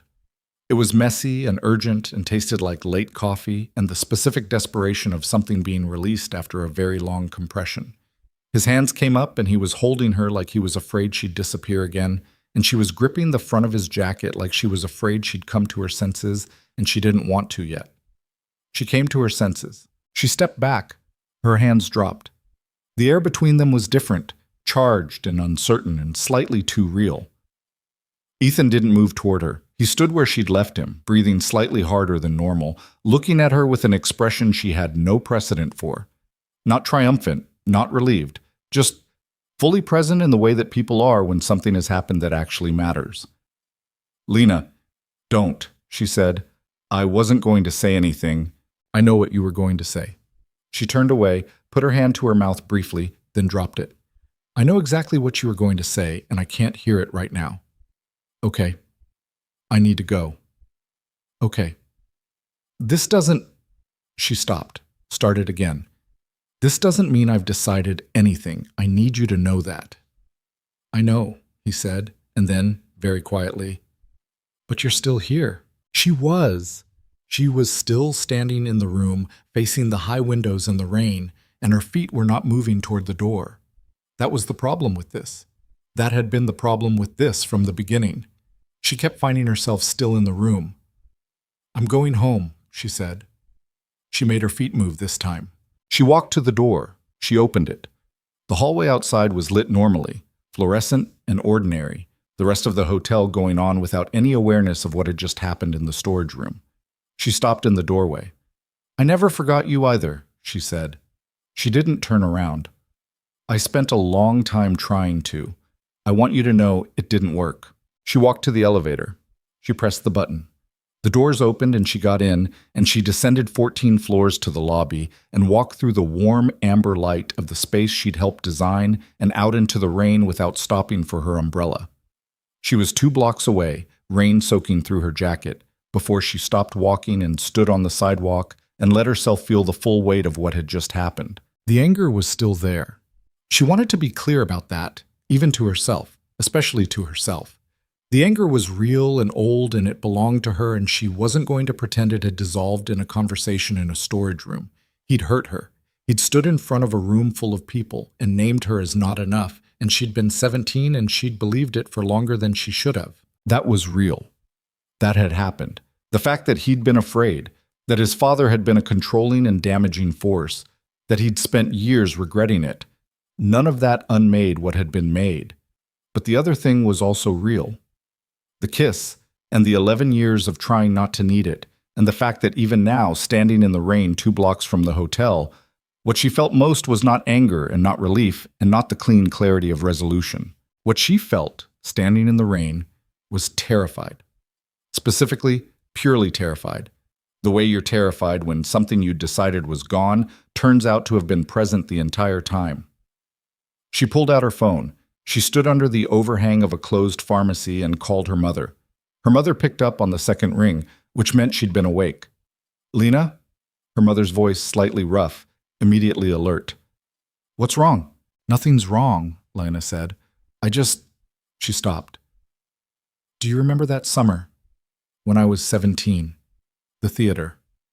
Silence. Then, carefully. "Yes." "Did you know? When we moved, did you know it was partly because of him?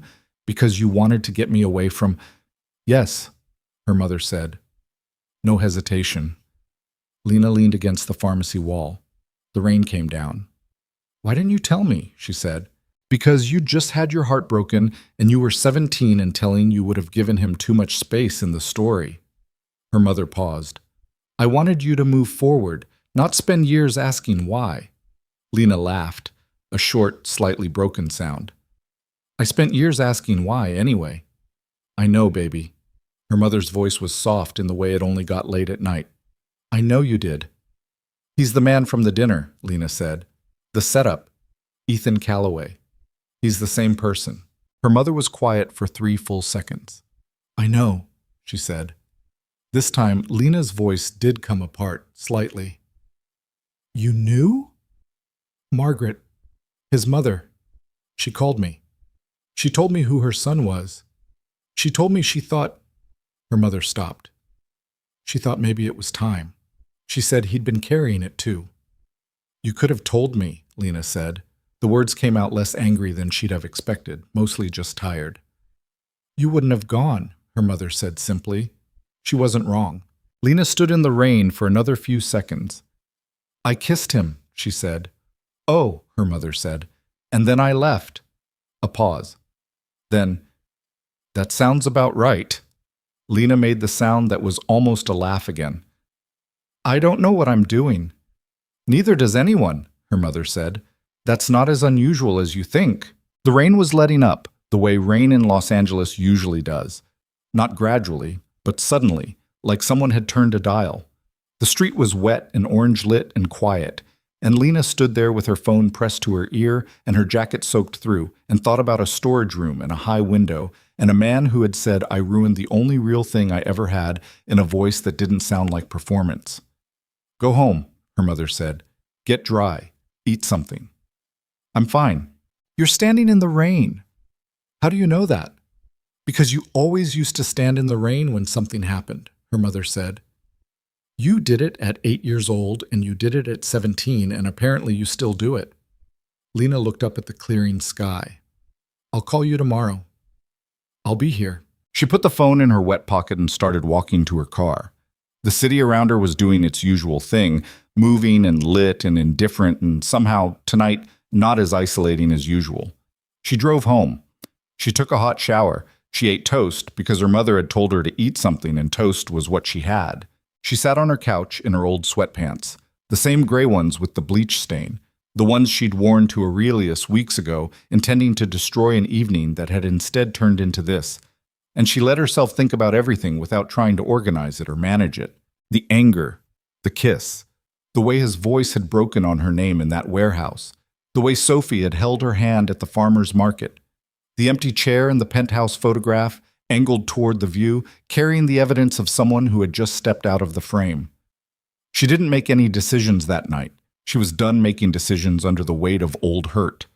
She'd made enough of those in 11 years, and they'd kept her safe and solitary in equal measure. But she stopped, for the first time since she'd looked up across a candlelit restaurant in Aurelius and seen a ghost made flesh. She stopped trying to decide what she felt. She just felt it, all of it, the whole complicated, exhausting, terrifying weight of it. And strangely, sitting on her couch at midnight with cold toast on the coffee table and wet hair drying slowly, that was the most honest she'd been with herself in 11 years. She didn't hear from him for 4 days. That was the first thing, the silence. She'd expected something, though she couldn't have said exactly what. A text, maybe. An email routed through the professional channel that was also something else underneath, something that would force her to respond or not respond, to make a decision she hadn't made yet. Instead, there was nothing, and the nothing was its own kind of pressure, sitting in the corner of every day like a piece of furniture she kept walking around. The campaign was in its final production phase.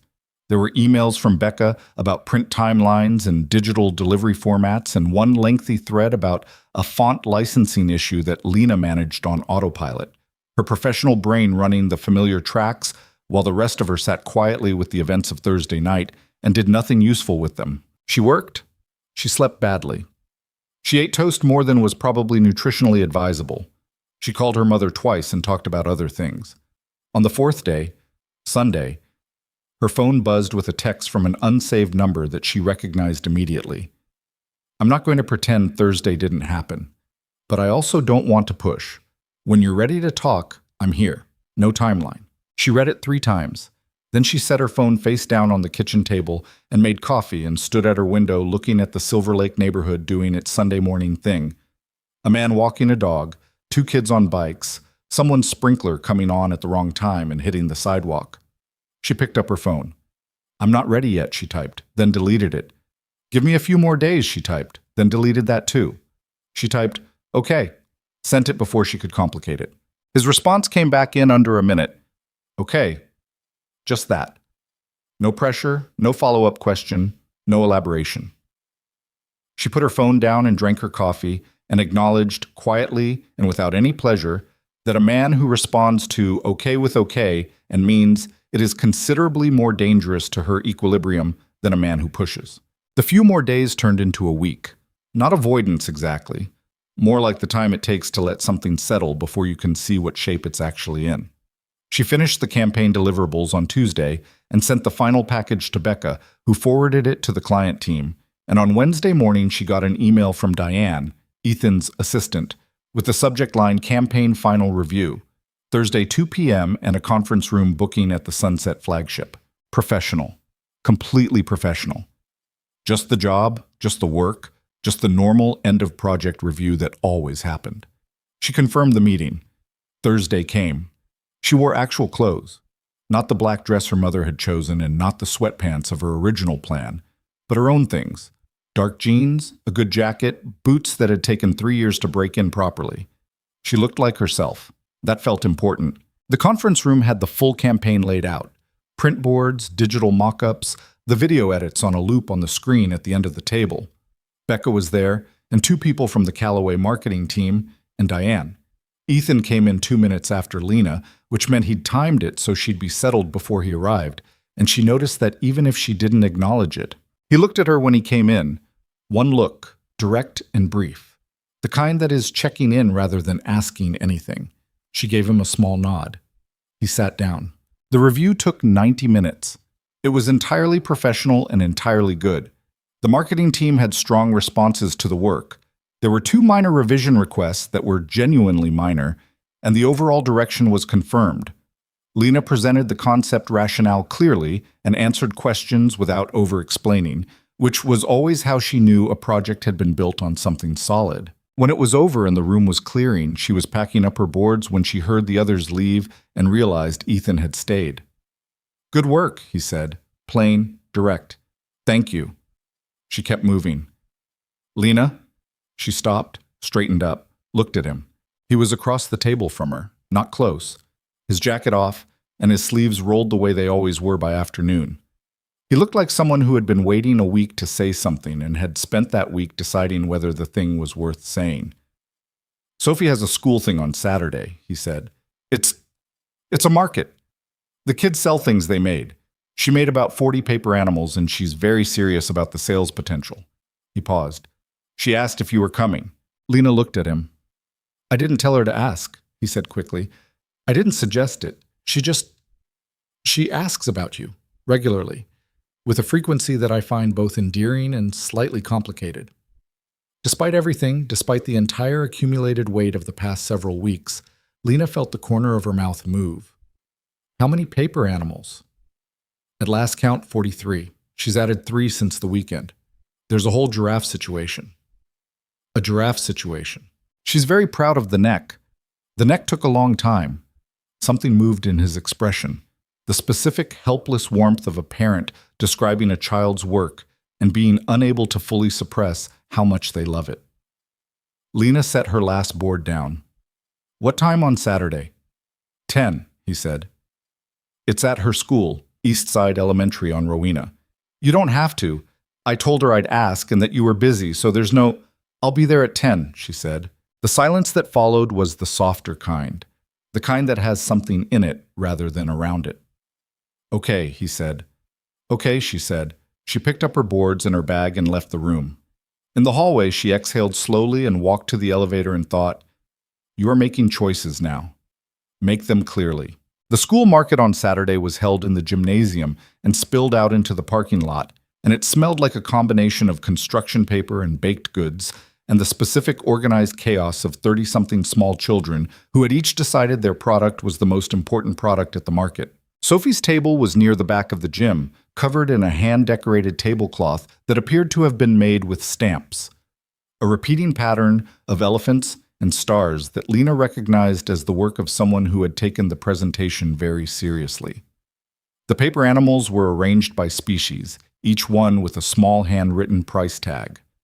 Gerald sat at the corner of the table in an official-looking position that suggested he was either security or a business partner. Sophie saw Lena before Lena reached the table and did the full-body reaction of a 6-year-old who has been hoping for something and had it arrive. Arms wide, immediate movement forward. She stopped just short of Lena in a way that suggested someone had recently had a conversation with her about not barreling into people. You came, she said, with the gravity of a person confirming an important appointment. I came, Lena said, crouching down to her level. I heard there was a giraffe situation. Sophie's face became entirely serious. The neck was very hard. She turned back to the table and pointed to a paper giraffe in the back row, neck slightly listing to the left, but absolutely committed to its height. It kept falling over. I used extra tape. The extra tape was the right call, Lena said. That's what I said, Sophie said, with the satisfaction of someone who has been vindicated. Ethan was standing at the side of the table with a coffee cup that appeared to be from a nearby stand, wearing jeans and a soft gray sweater, which was the most casually she'd ever seen him dressed, and which she processed and then deliberately set aside. He looked at her with an expression that was carefully not too much of anything. She gave him a nod that was also carefully calibrated. The giraffe is $2.50, Sophie told her. But I'll do $2 because you came. I'll pay the full $2.50, Lena said seriously. Sophie considered this. Okay, she said. But you can have the elephant too. That one's $1, but I'm giving it to you free because Gerald likes you. Lena looked at Gerald in his corner. I'm honored by Gerald's endorsement. He doesn't like everyone, Sophie said. This appeared to be a true statement, delivered without irony. She spent an hour at the market. She bought the giraffe and the elephant and a small paper crane that Sophie had made from gold paper and presented as a special item not for general sale. She met Sophie's teacher, a tired and warm woman named Ms. Delgado, who said Sophie talked about the color campaign frequently and with great authority. She ate half a baked good from the 4th grade table that turned out to be a very ambitious lemon bar. Ethan stayed mostly at the edge of things, present but not inserting himself, which she appreciated more than she could comfortably say. He was good at that, at being in a space without demanding that the space organize itself around him. It was probably the opposite of how he'd been raised. When Sophie's inventory was dramatically reduced and she was deep in negotiation with another child about a potential trade involving a paper dog, Ethan moved to stand beside Lena at the side of the room. She sold 31 animals, he said. She's going to be terrifying in business, Lena said. I think about that, he said. What she'll be like at 20, whether I'll have done enough right to counteract everything I'll inevitably do wrong. Lena looked at Sophie, who was now gesturing with some authority at the paper dog in question. You'll have done enough, she said. You can't know that. No, she agreed. But watching you with her for the last 2 months, you're paying attention. Most of the damage parents do comes from not paying attention. You're paying attention. He was quiet for a moment. Coming from you, that means something, he said. You don't say things you don't mean. I really don't. They stood there in the gymnasium, which smelled like construction paper and coffee and the specific human warmth of a lot of small people being proud of themselves in one space.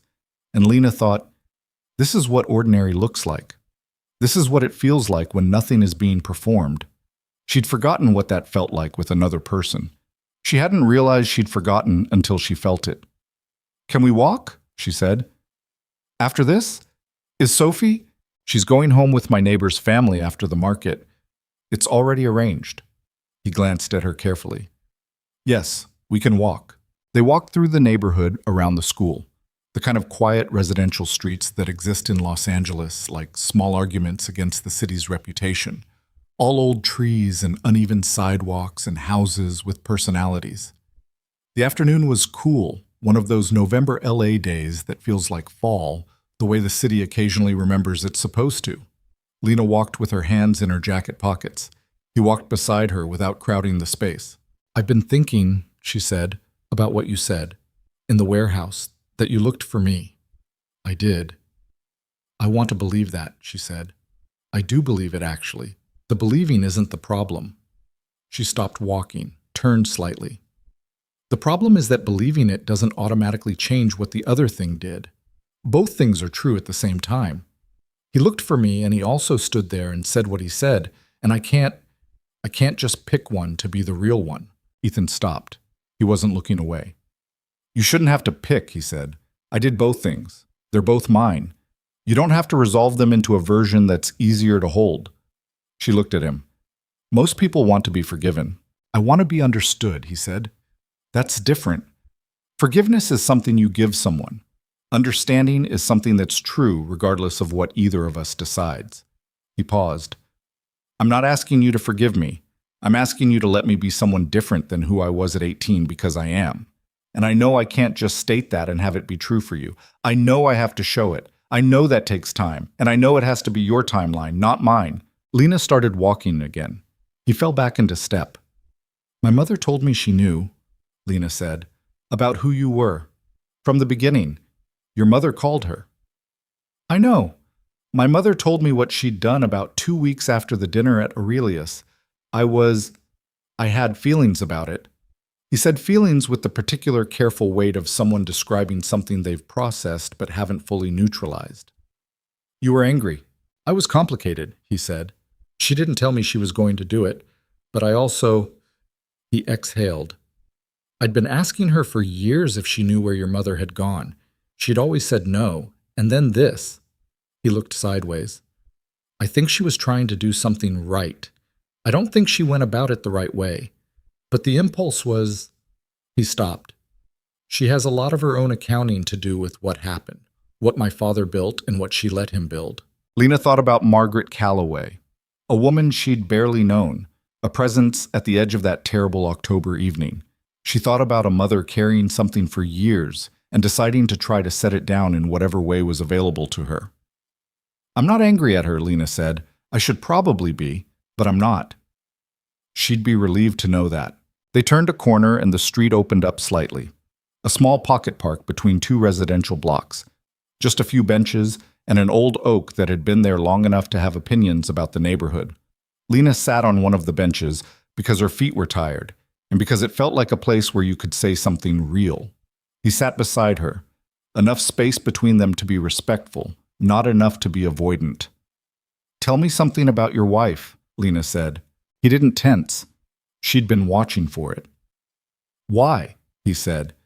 Because she's part of who you are now, and I don't know anything about her, and that feels like an absence in the conversation. He thought for a moment. Her name was Claire. She was a landscape architect. She had very strong opinions about drought-resistant plants, and she could be cold about anything practical and completely undone by specific pieces of music. She was a good mother in the ways she had time to be, which wasn't enough time. He paused. She and I were good at certain things together and bad at others. I don't want to make her a saint because she wasn't. She was complicated and real and sometimes difficult, and I miss her in the specific way of missing someone who was genuinely a specific person, not a symbol. Lena nodded. Sophia has her eyes, he said. Brown, not mine. Every time I look at Sophie, I see them, and it's... He stopped. You stop expecting it, and then there it is. I know, Lena said, though she hadn't known the specific thing he was describing. She knew the shape of it.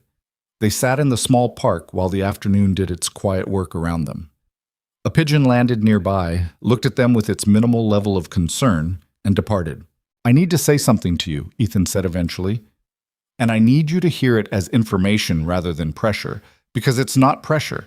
It's just something that's true that I think you should have. She looked at him. I haven't looked at anyone the way I look at you in a very long time, he said. Possibly ever, in the full sense of it. I know the timing is terrible and the history is terrible, and I have no right to feel what I feel given everything I did. I know all of that. But you asked me once in a conference room what I actually wanted, and I gave you the careful version. The full version is this. He held her gaze. I stopped being happy the night I lost you. I've had good things since. Sophie, what I built, moments that mattered. But the thing that was possible with you is not a thing I found anywhere else, and I spent a long time pretending that was just how it was. He paused. That's all. That's the information. Lena looked at the old oak tree. Its roots had pushed up the pavement around the base into a small geography of cracks and angles, which the city had apparently decided to leave rather than fight. That's a large piece of information, she said. I know. I can't say the equivalent back, she said. I'm not in that place yet. I know that too. It would be a lie. I don't want the lie, he said. I've had enough of those. She turned and looked at him. At the specific face she'd been trying to forget for 11 years and had done a partial and imperfect job of. The lines near his eyes that hadn't been there before. The weight behind them that hadn't been there at 18. The way he sat on a park bench, not performing anything, not managing anything, just sitting there being exactly the complicated, flawed, tired, trying person he currently was. I need to go slow, she said. Something in his face changed. Not relief exactly, something quieter and more lasting. As slow as you need, he said. I mean, actually slow, she said. Not, I'll feel differently next week slow. I mean, I have 11 years of being alone in a specific way. I've built a life in that shape. I don't know how to just open a door in it without the whole structure shifting. I know, he said. I'm not asking you to open a door. I'm asking if I can sit on the step outside it for a while. She looked at him for a moment. Then she said, Don't push. I won't. If you push, I'll go backward faster than I came forward. I know. And I need... She stopped, started again. I need you to understand that the work matters to me independently of whatever this is. The campaign, the creative, that's mine. I need that to stay mine. It was always yours, he said. None of that changes. She looked at her hands in her lap. The paper giraffe from Sophie was in her bag, carefully wrapped. She'd carry it home and put it somewhere it wouldn't get damaged, and she understood that fact about herself without needing to analyze it. Okay, she said. Okay, he said. The weeks that followed were the strangest and most disorienting of Lena Carter's adult life, and she was including in that calculation the year she'd worked on a horror production that shot entirely at night, and she'd lost track of the sun for 4 months. The strangeness wasn't dramatic. That was the thing she hadn't been prepared for. She'd expected the process of letting someone back in to feel large and defined, a series of clear before and afters. Instead, it happened in ordinary moments that only became visible when she looked back at them. Coffee at a small place on Hillhurst that he'd found because it reminded him of the Aurelius coffee, but without the intimidating lobby, which she took as a gesture she didn't verbally acknowledge but didn't pretend not to notice either. A Tuesday when Sophie's sitter called out sick and Ethan had 4 hours of meetings he couldn't move and Lena was working from home and she'd said, without premeditation, I can take her for the afternoon, and then spent 4 hours helping Sophie construct an elaborately imagined town from cardboard boxes and making sandwiches in Lena's tiny Silver Lake kitchen and letting Sophie reorganize her bookshelf by color, which was objectively incorrect but which Sophie executed with such satisfaction that Lena left it for 2 weeks before quietly fixing it. There was a Sunday afternoon when he showed up at her building with a paper bag of things from the farmer's market. The good tomatoes she'd been buying, a jar of the honey she'd tried and not bought because it was expensive, a sourdough from the stand run by the man who Sophie called the bread guy, and left it with her downstairs neighbor because she wasn't home and hadn't answered her phone, no note except his name on the bag. She came home at 7 p.m. and found it sitting outside her door and stood in the hallway with it for a full minute before going inside. She didn't say anything about it. He didn't bring it up.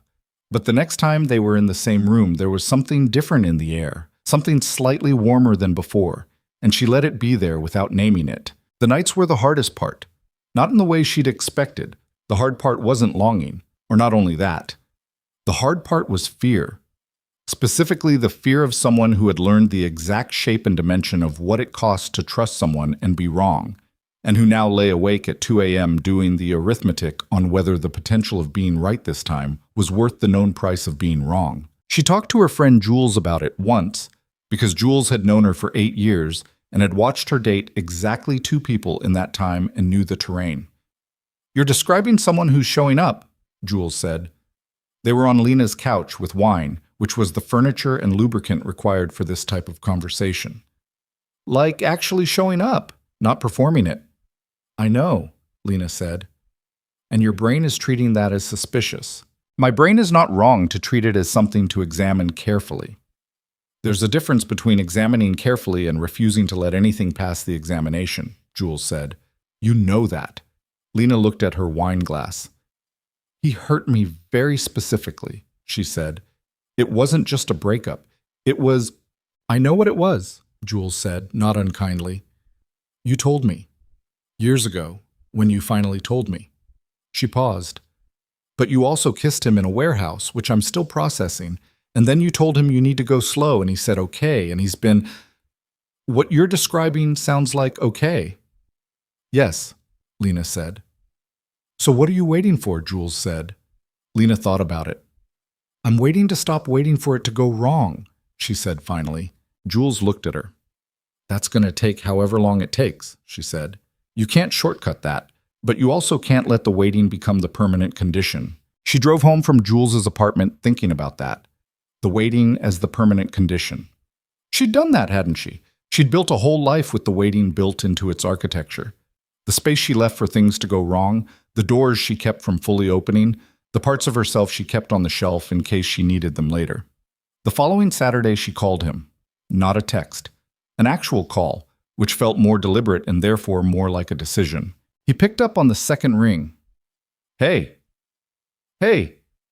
She was sitting in her car in her own parking spot because she'd called him before getting out of the car, which was a choice she'd made to stop herself from backing out of making the call. "I was thinking about the weekend. If you mentioned Sophie had a thing at the park on Sunday. If you need someone to—" "Yes," he said, before she'd finished the sentence. "I haven't said what I was going to offer," she said. "I know, but yes." She exhaled. "You don't push, but you answer fast." "Those are different things," he said, and she could hear the smile in it. "Answering fast isn't pushing. It's just not pretending I don't want the thing I want." She sat in her car with the phone to her ear and the quiet Sunday afternoon around her and thought, this is what it feels like to make a choice instead of making an avoidance.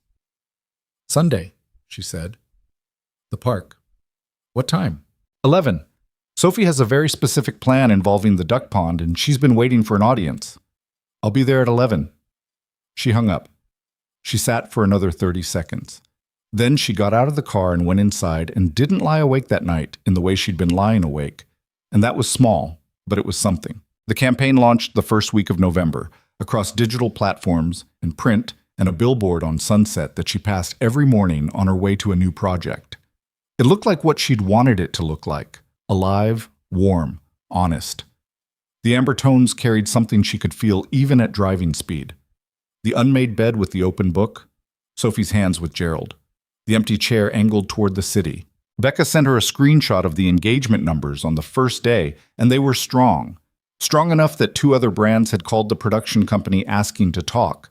Lena read the numbers and felt the particular satisfaction of work that had done what you hoped it would do, and then sent the email to the team and went back to what she was doing. Ethan texted at some point that afternoon. "It's everything you said it could be. I hope you know that." She read it twice. Then she typed, "I know. You gave it room to be." His response, "That's what you do with good work. You give it room." She put the phone in her pocket and went back to the new project, and there was something different in the afternoon. Lighter, maybe. Less weight in the place where weight had been living for 11 years. Not gone. She wasn't going to pretend it was gone, but lighter. And lightness, when you've been carrying something long enough, is its own remarkable thing. That evening, she stopped at the billboard on her way home, pulled over on Sunset in the 10-second gap between cars where you can briefly stop if you're committed to it, and looked at it. The amber and the warmth and the evidence of the interrupted moment scaled to 20 feet and lit against the early dark. She'd made that. Out of old hurt and new morning light and 43 paper animals and coffee at 9:30, and a man sitting in a chair in her office being exactly as complicated and real as she was. She pulled back into traffic and drove home. She had a voicemail from her mother when she got there. She listened to it while she changed her shoes. Her mother's voice, warm and slightly tentative in the way it got when she wanted to ask something without seeming like she was asking. "I heard the campaign launched. I saw it online. Lena, it's beautiful. You should be proud." A pause. "Call me when you have a minute. I want to hear your voice. That's all." Lena sat on the edge of her bed with her phone in her hand. Through the window, the Silver Lake evening was doing its particular thing. The orange-gold light on the hills. The sound of the neighborhood settling into itself. Someone cooking something that smelled like garlic and something good. She called her mother back. Her mother picked up immediately, which she always did when Lena called, which was something Lena was going to stop taking for granted. "It launched," Lena said. "It's gorgeous," her mother said. "The colors." "Lena." "I know." "How are you?" Her mother said it with the weight that meant actually not just okay. Lena thought about Sunday at the park and Sophie's duck pond plan and the choice she'd made in the parking lot rather than the avoidance. She thought about lightness and what 11 years of weight felt like when it shifted incrementally, millimeter by millimeter, towards something that might become possible. "I'm getting there," she said. Her mother was quiet for a moment. Then, "That's enough, baby. Getting there is enough."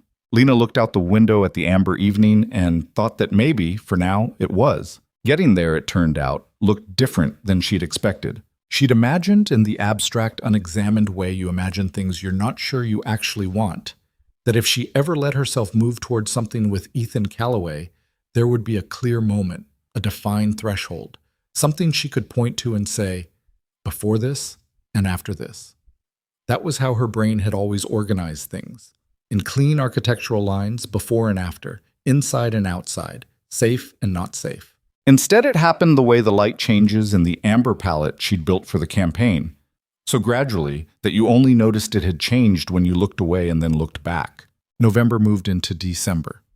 The new project Lena had taken, a limited series for a streaming platform, period drama, 1970s Los Angeles, kept her busy in the particular consuming way of good work.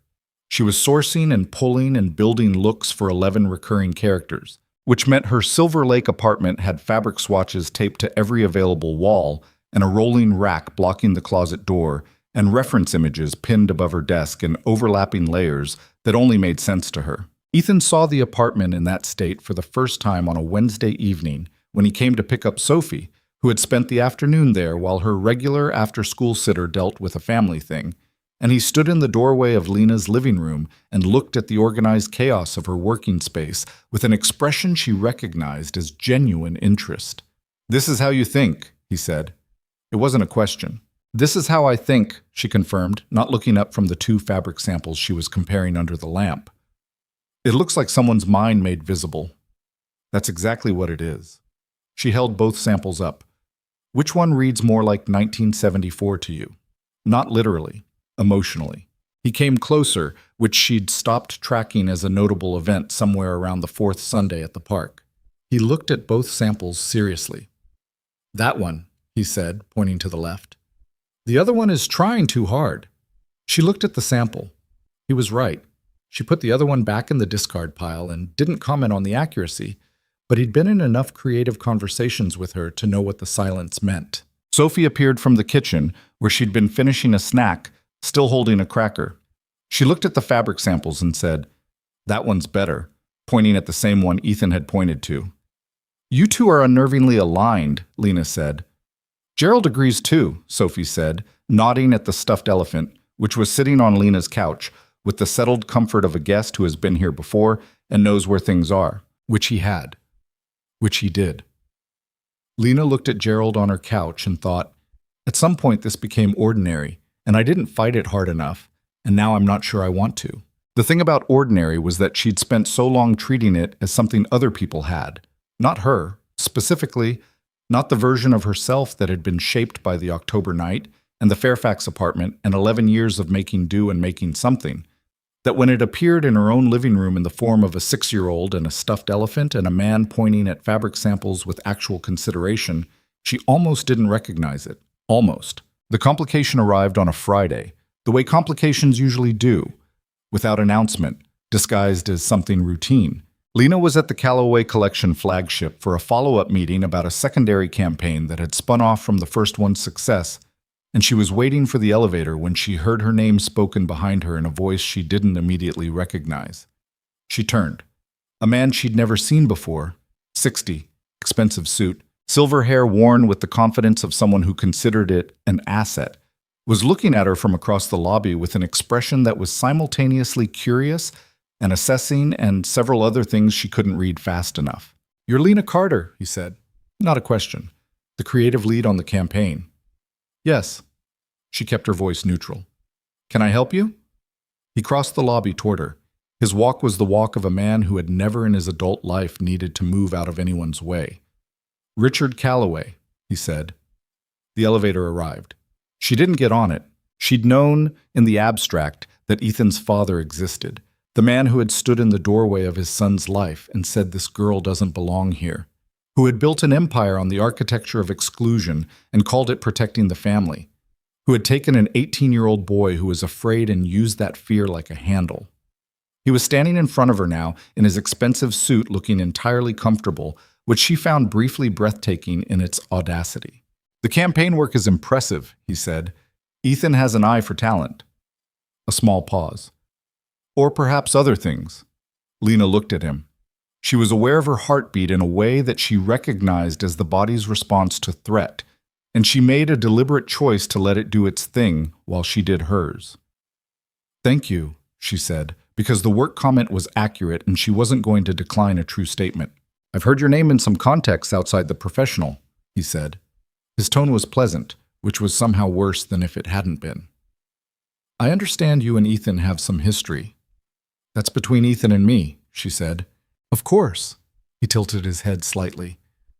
"I just want to say, and I say this with no particular agenda, that my son is in a complicated position. He carries a great deal of responsibility, the family name, the business interest, the child. People who enter his life need to understand that responsibility." He smiled, and the smile was professionally calibrated. "I'm sure you do." Lena held his gaze for a moment. Something was happening in her chest, not quite fear, not quite anger, more the specific feeling of recognizing an old pattern in a new room. "Mr. Callaway," she said, keeping her voice at the same pleasant register his was at, "I grew up with nothing, not as a character-building exercise, but actually, materially, with nothing. I spent my 20s building something from that nothing because that's what you do when there's no other option. I'm very good at my work. I don't need your son's name to be successful, and I have no agenda beyond what's already visible." She paused. "So if what you're doing right now is what I think you're doing, I'd like you to know that it's not going to land the way you're hoping." Something moved in his face. Surprise, maybe. Or reassessment. "I'm not sure what you think," he started. "I think you came down here because you heard I was in the building," she said. "I think you wanted to see what you were dealing with. And I think you've made this kind of approach before, to someone who was younger and less certain than I am. And it worked then." She picked up her bag. "It won't work now. I hope your afternoon is good." She got on the next elevator. Her hands were steady. She noted that with something close to pride. She called Ethan from the 4th floor. He picked up in 2 rings. "Your father is in the lobby," she said. A beat of silence, then, "Lena's." "I'm fine," she said. "He introduced himself and said some things, and I said some things back, and it was fine. I'm not calling because I need rescuing." She paused. "I'm calling because I think you should know he's here, and I think we should talk. Not right now, but soon." Another beat. His voice, when it came back, was quiet and controlled in the way she recognized as someone managing something they're genuinely angry about. "I'll come up. Finish what you're doing," she said. "I have a meeting. We'll talk after." "Lena." "I'm genuinely fine," she said. "He's not 18 years ago, and neither am I." She meant it. That was the thing she held on to for the rest of the afternoon. She meant it. Richard Calloway in the lobby had felt like a test she hadn't known she was taking, and she had not only passed it, but passed it without performing anything. She'd just said what was true and stood where she was standing, and that had been sufficient. The meeting with Ethan happened at 6:30. After the building had cleared and the day staff had largely gone home, and the Sunset flagship had the particular late evening quality it got, warm and quiet and lit from everywhere and visible. He came to the small creative space which had become, over the preceding weeks, the room where they talked about things that mattered. He looked tired in a way that was specific. The tired of someone who has been bracing for a thing and had the thing arrive. "Tell me what he said," Ethan said. She told him, plainly and without editorializing. He listened. She could see him getting very controlled in the way he did when he was angry. Not cold, exactly, but compressed, like someone turning down a dial deliberately. When she finished, he was quiet for a moment. Then, "I'm sorry." "You don't have to apologize for him. He's my father," Ethan said. "I can't fully separate those things. What he does in this building, in my name, with my people," he stopped. "I told him 6 months ago that his role in the company was changing. I've been moving him out of day-to-day influence for over a year. He still walks in here like he owns it because he built the original version of it, and he hasn't fully accepted that I own what it became." Lena looked at him. "Is that a business problem or a personal one?" "Both," he said. "And I've been handling it like it's primarily a business problem when it's primarily a personal one."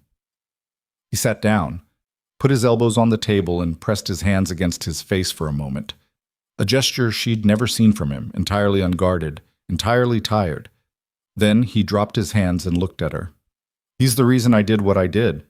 When I was 18. He's the reason I stood there and said those words. And I've spent my adult life building something he can't control anymore. And I still let him walk into this building and talk to you like you need to be evaluated. He talked to me like he was reminding me of my place," she said. Which I don't have," she said. "A place in his system. I exist entirely outside whatever hierarchy he's built. And I know that now in a way I didn't when I was 17, which is why it didn't work." Ethan looked at her steadily. "When I was 18 and he told me to end it, I was terrified of losing everything he controlled. The money, the future, the name. And I told myself that was a reasonable fear. I told myself the reasonable fear justified what I did." His voice was even, but there was something underneath it, something that had been there for a long time and was finally finding words. It didn't. There is no version where that was justified. "I made a choice based on fear, and I called the fear practicality. And someone I loved paid the full price of that while I kept everything that was supposed to make the price worth paying." Lena held the words in the room for a moment. "Someone I loved. Not past tense in the way of something finished." "I'm cutting his access," Ethan said. "Not because of today specifically. I should have done it a year ago, and I kept finding reasons not to, which were really just one reason. He's my father, and I don't know what that means when the father is someone who shaped you badly." He paused. "But I know what happens when I let him keep access to things that matter to me. I know the cost." He looked at her directly. "I'm not going to let him anywhere near you again. Not because you can't handle it. Clearly, you can handle it. But because you shouldn't have to. No one should." Something loosened in Lena's chest. Not dramatically. Just a small giving way. The way a knot loosens when exactly the right amount of tension is released from exactly the right place. "Okay," she said. "Okay? Okay," she said again. She looked at the board still on the wall from the secondary campaign meeting, the amber and the warmth and the lived-in evidence of real life. "I need to say something too." He waited. "I've been so careful," she said, "for so long. Careful about what I let in, careful about what I showed people, careful about everything. And I told myself that was wisdom, learning from what happened." She looked at her hands on the table. "But at some point, wisdom becomes just fear with better vocabulary, and I don't want to do that anymore." She raised her eyes. "I don't know what we are exactly. I can't fully name it yet.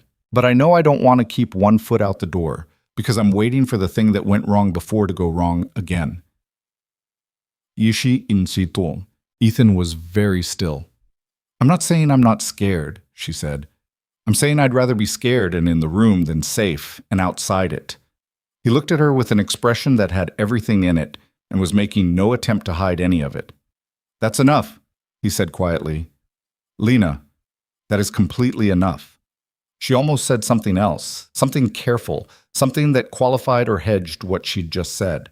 The habit was strong. She let it pass. Tell me something, she said instead. Anything. When Sophie talks about me, she said. What does she say? He smiled. It was the realest smile she'd seen from him. Not the controlled version, not the one he wore in meetings or in public spaces, but the one that started in his eyes and moved to the rest of his face without stopping to check whether it was appropriate. She says you understand things, he said. She told her teacher that you're the color lady and that you know what things feel like on the inside. Lena looked at the wall. She's not wrong, he said. No, she agreed. She's really not. Winter in Los Angeles doesn't arrive the way winter arrives in other places. It doesn't announce itself with the definitive cold of northern cities or the dramatic spectacle of snow.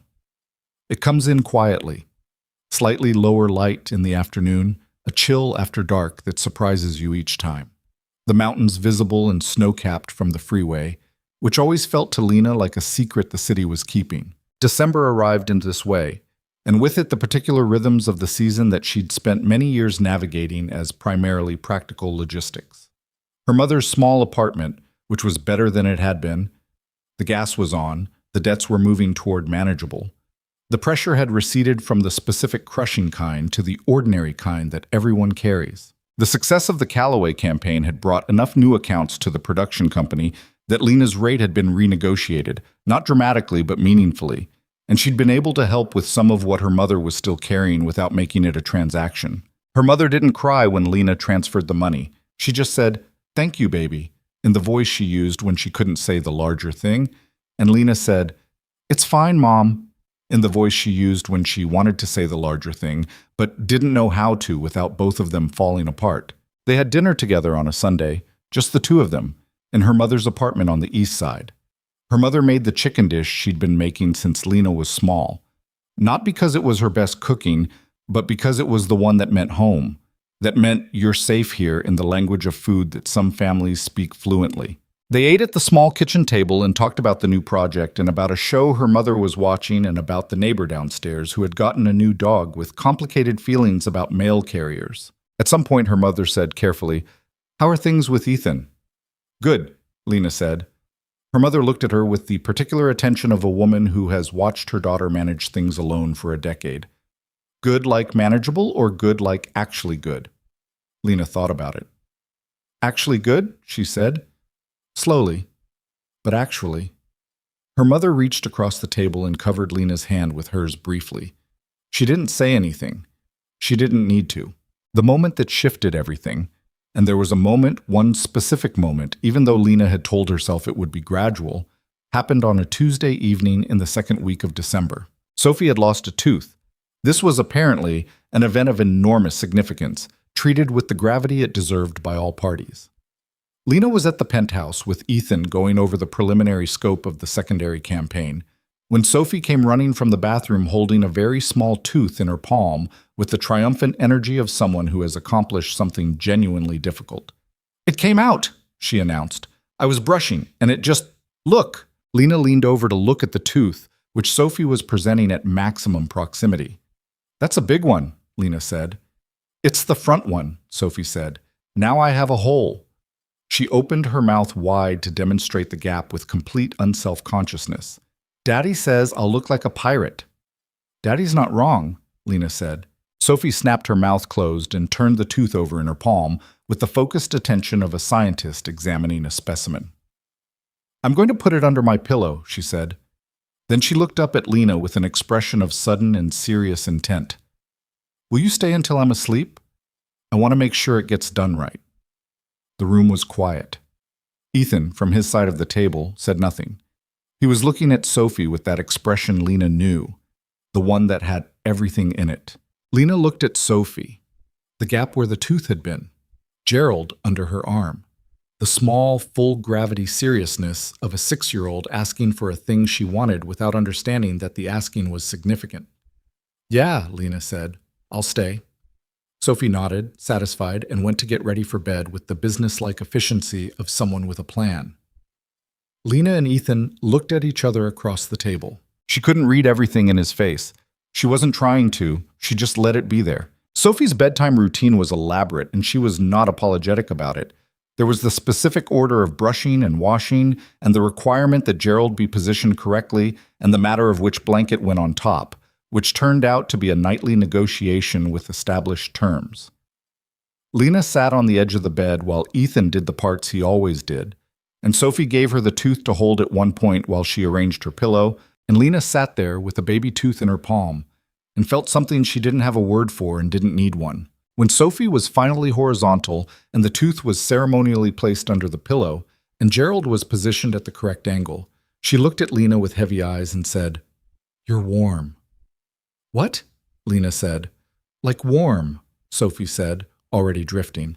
"Like the colors." She was asleep in 4 minutes. Lena sat on the edge of the bed in the dim light for a moment longer than she needed to, and then she stood carefully and walked out of the room and pulled the door almost but not entirely closed behind her. Ethan was in the main room at the window. The city below was doing what it always did at this hour, spread out gold and orange and continuous in every direction, Los Angeles being enormously, indifferently, beautifully itself. She came to stand beside him, not close enough to be anything she hadn't decided to be. Just beside him, both of them looking at the city. She said, "I'm warm," Lena said. "Like the colors." "She's been saying that for weeks," he said. "I didn't repeat it because I didn't want to make you feel—" He stopped. "Responsible for something," she said. "Yes." She looked at the city. "I don't feel responsible," she said. "I feel—" She paused, looking for the right word and deciding honesty didn't require the right word, only the true one. "I feel like I've been standing outside something warm for a very long time, and I finally walked in." He turned to look at her. She kept looking at the city for another second, because she needed the second, and then she turned to look at him too. "I'm in the room," she said. "I told you I was scared, and in the room. I meant it." He raised his hand slowly, carefully, with the specific deliberateness of someone who knows what slow means to this particular person, and touched her face. Just that, his hand against her jaw, warm and still. "I know," he said. She put her hand over his. Her fingers were cold from the window glass and his were warm, and the contrast was exactly what it was. And she let it be exactly that rather than trying to make it more. She kissed him this time, without urgency. Not the warehouse kiss, which had been years of pressure finding the one unlocked door and pouring through it. This was something different, quiet and decided, the kiss of someone who has made a choice with their eyes open and intends to stand behind it. He kissed her back the same way, like he understood the difference. When they stopped, his forehead was against hers, and the city was still doing its thing outside the window, and neither of them said anything for a moment because neither of them needed to fill the space. Then he said softly, "This time, I'm never letting you go." She heard it land. She felt it land. And for once, for the first time in 11 years, she didn't flinch at a promise. She didn't build a contingency around it. She didn't file it in the category of things people say that you should not depend on. She just let it be true. Right now, in this room, with the city below them and Sophie asleep down the hall with a tooth under her pillow and Gerald at the correct angle, she let it be true. "Okay," she said, not as surrender, as choice. The weeks that followed were not perfect because nothing that is real is perfect. There was a difficult phone call between Ethan and his father that Ethan told her about afterward, sitting at her kitchen table with a cup of tea she'd made because he'd looked like he needed something warm to hold. It had not gone cleanly. His father had said things that were the things men like Richard Calloway say when the architecture they've built around their children starts coming apart. Things about responsibility and legacy and what the family was owed. Ethan had said things back that were the things you say when you finally mean them. It had ended without resolution, which was its own kind of resolution. "Are you okay?" she'd asked. "I'm processing," he said. He turned the teacup in his hands. "He's still my father. That's not going to stop being complicated." "No," she agreed. It's not. But I know what I'm choosing, he said. I know what side of that I'm on. He looked at her. I've known for a while. I just needed to say it out loud to him. She reached across the table and put her hand over his, the way her mother had done to her at the small kitchen table, briefly and without requiring words. He turned his hand over under hers and held it. That was the shape of it. Not grand gestures, not the sweep of things in movies where the music tells you how to feel. Just two people at a kitchen table in Silver Lake with tea getting cold, holding on. Her own life was shifting in ways she was still mapping. The new series, the 1970s drama, was getting serious attention. The showrunner had told her, in the blunt way of showrunners who've learned that oblique praise gets misread, that her work on the period looks was the best he'd seen in his career. She'd said thank you without immediately minimizing it, which was new. The show had been picked up for a second season before the first had even aired, and her contract had been expanded and renegotiated with a number attached to it that she'd had to sit with for a full day before it started to feel real. She called Becca and said, I think we should talk about taking on a third production. Becca had said, I've been waiting for you to say that for 2 years. And Lena had laughed and said, I was getting there. And Becca said, you always get there. You just take the long route. She was getting there. That was still the most accurate description of where she was. Not arrived. There was no arrived, she'd decided. There was just moving, and knowing which direction you were moving in, and choosing to keep going.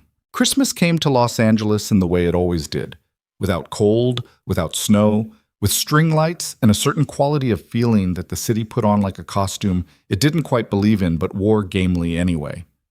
Sophie had opinions about Christmas that were extensive and hierarchical and non-negotiable, and by mid-December she had briefed Lena thoroughly on all of them, including the important matter of the specific cookies that needed to be made and the non-negotiable requirement that Gerald have a small piece of ribbon tied around his ear for the season. Gerald got his ribbon. Lena tied it on a Thursday afternoon while Sophie supervised. Red, Sophie said. It's red, Lena said. A little to the left. Lena adjusted. Sophie examined. Okay, she said, with the satisfaction of someone whose standards have been met. She looked at Lena. Are you going to be here for Christmas? Lena looked at her. I don't know yet, she said honestly. I'm spending the morning with my mom, but maybe after. Sophie absorbed this. Can your mom come too? She said. We have a lot of food. Lena blinked. She stopped. I'll ask her. Gerald thinks she should, Sophie said. I'll tell her Gerald's position on the matter, Lena said. I'm sure that'll be persuasive. Her mother did come. On Christmas afternoon, she drove across the city to the Callaway penthouse with a container of the cookies she made every year. Imperfect, slightly uneven, exactly right. And Sophie opened the door and immediately assessed the container and said, Are those snickerdoodles? With an urgency that made Lena's mother laugh out loud. They ate dinner at a table that was slightly too small for the number of people and dishes on it, which Ethan appeared to not have fully planned for, and which nobody minded. Her mother talked to Ethan with the directness of a woman who has decided that life is too short for extended social calibration, and Ethan took it without posturing, which Lena watched and filed away as the thing she'd been subconsciously looking for. Sophie fell asleep at the table at 8 p.m., with her face about 4 inches from a half-eaten piece of pie, which required a careful extraction operation that Ethan and Lena performed together in the particular wordless coordination of people who have been in enough rooms together to understand each other's movements. After Sophie was in bed and her mother had said her goodbyes and Ethan had walked her down to the lobby, Lena stood at the penthouse window alone for a few minutes. The city below was strung with light, not the usual orange gold, but something warmer and more deliberate on this particular night. The mountains in the distance had their snow. The freeway moved its constant patient river of headlights. She thought about the girl she'd been in the borrowed dress at the wrong party, 17, and trying very hard to take up the right amount of space, which she'd understood even then was an impossible calculation. She thought about the 11 years of making herself smaller than her actual dimensions in certain rooms, not because she lacked confidence in her work, but because there was a part of her that had never fully stopped believing the things she'd been told without words. You don't belong here. She'd believed it in rooms she should have owned. She'd believed it when people paid her well and praised her work, and still she'd felt the edge of not belonging that had been installed in her at 17. She'd believed it about love, specifically. That love was something available to people who already knew their own worth, and she was still working on that calculation. She didn't fully have it now. She wasn't going to pretend she did. The belief that you deserve good things, when you've spent enough time being given evidence to the contrary, doesn't resolve cleanly. You have to choose it, again and again, on regular days and hard days, until the choosing gets easier and eventually, maybe, becomes something close to natural. She was choosing. That was what she'd finally understood, standing at a penthouse window on a city night in December. Not that the fear was gone, not that the wound was fully healed, not that the past had been rewritten into something easier to carry, but that she had the choice of what to do with all of it, and she was finally, actually choosing. Ethan came back into the room and stopped when he saw her at the window. He read something in her posture. She'd noticed that he did that, read her body's language with more fluency than most people managed with her words, and didn't immediately come to her. "You okay?" he said. "Yeah," she said. She meant it. "Come look at the city." He came to stand beside her. She leaned her shoulder against his, which was the kind of small, deliberate contact she'd been learning to stop second-guessing. He put his arm around her, which was the kind of thing that was now ordinary between them, and which she was learning to let be ordinary instead of examining from every angle before allowing it. Below them, the city was enormous and alive and completely indifferent to their specific situation, which was one of the things Lena had always found most comforting about it. The city didn't care. It just went on, and you could find your place in it, or you could keep searching, and either way, it kept its lights on. "I've been thinking about something," she said. "Tell me." When Sophie asked if I was warm, she said, "Like the colors. I've been thinking about that." She looked at the city. "I spent a long time being the version of myself that was useful, competent, good at the work, strong enough not to need anything that wasn't practical." She paused, and I told myself that was enough, that being enough was enough. He was quiet, listening. "But warmth isn't a strategic choice," she said. "It's what happens when you stop managing how much you give away." She turned to look at him. "I don't want to manage it anymore. I'm tired of the management." He looked at her with the expression that had no performance in it. "You don't have to," he said. "I know I don't have to," she said. "I'm telling you I'm choosing not to. There's a difference." "I know there is," he said. And then, "I love you." He said it the way he said things that were true, plainly, without orchestration, without building toward it. Just the fact, stated in the room. She looked at him, felt the words land, felt the part of her that wanted to measure and qualify and protect fall quiet for once. Not because she'd silenced it by force, but because she'd finally given it something real enough to stand down for. "I love you too," she said. I've been around it for a while, circling. I didn't want to say it until I was sure I meant it in the uncomplicated way and not the complicated way. Is it uncomplicated now?" She thought about it honestly. "It's complicated," she said, "but it's real, and I'd rather have the complicated real thing than the clean, simple version of nothing." He put his hand against her face, the way he'd done at the window weeks ago, his thumb against her cheekbone. She put her hand over his again, the cold and the warm. "Yeah," he said, "me too." They stood there while the city went on below them. At some point, she couldn't have said exactly when, she stopped thinking about it and just let it be what it was. Two people, winter, a lit city, the complicated ongoing work of choosing each other. Later that night, after Ethan had gone to check on Sophie one last time, and Lena was getting her jacket and her bag from the front room, Sophie appeared in the hallway in her pajamas, with Gerald under her arm and the ribbon slightly askew from sleep. "You're leaving," she said. Not a complaint, just fact. She said things directly, which Lena had always found refreshing, and which she recognized as a quality that would make Sophie's life significantly easier in some rooms and significantly harder in others, and she hoped someone would tell her that was a strength. "I am," Lena said, "but I'll be back." Sophie looked at her with the specific evaluating gaze of a child deciding whether to believe something. Then, "Okay," she said. "Good." She turned around and went back to her room, Gerald under her arm, her small, serious footsteps down the hallway. Lena stood there for a moment in the front room of the penthouse, jacket in hand. Something was very full in her chest. She didn't try to name it or contain it. She just let it be there. She put on her jacket and went to the door. And for the first time in 11 years, she wasn't afraid of what was waiting on the other side. Not because the fear had gone, not because the world had become safer or simpler or more certain than it was, but because she'd learned, finally, at 30 years old, the thing that had taken her all this time to learn, that you don't wait until you're not afraid. You walk toward what matters to you while the fear is still present, and you keep walking, and you find out what's on the other side. What was on the other side was ordinary and warm and imperfect and real, which was exactly what she had needed it to be. She took the elevator down. She walked through the amber lobby. She stepped out into the Los Angeles night, which smelled like jasmine from somewhere nearby, and faintly of someone's fireplace, and the particular cold, warm mix of December in a city that doesn't quite commit to winter. She got in her car. She drove home through the lit city, past the billboard on Sunset. Her billboard, the amber and the warmth and the interrupted moment. And this time she didn't pull over to look at it. She knew what it said. She'd built it. She already knew what she was worth.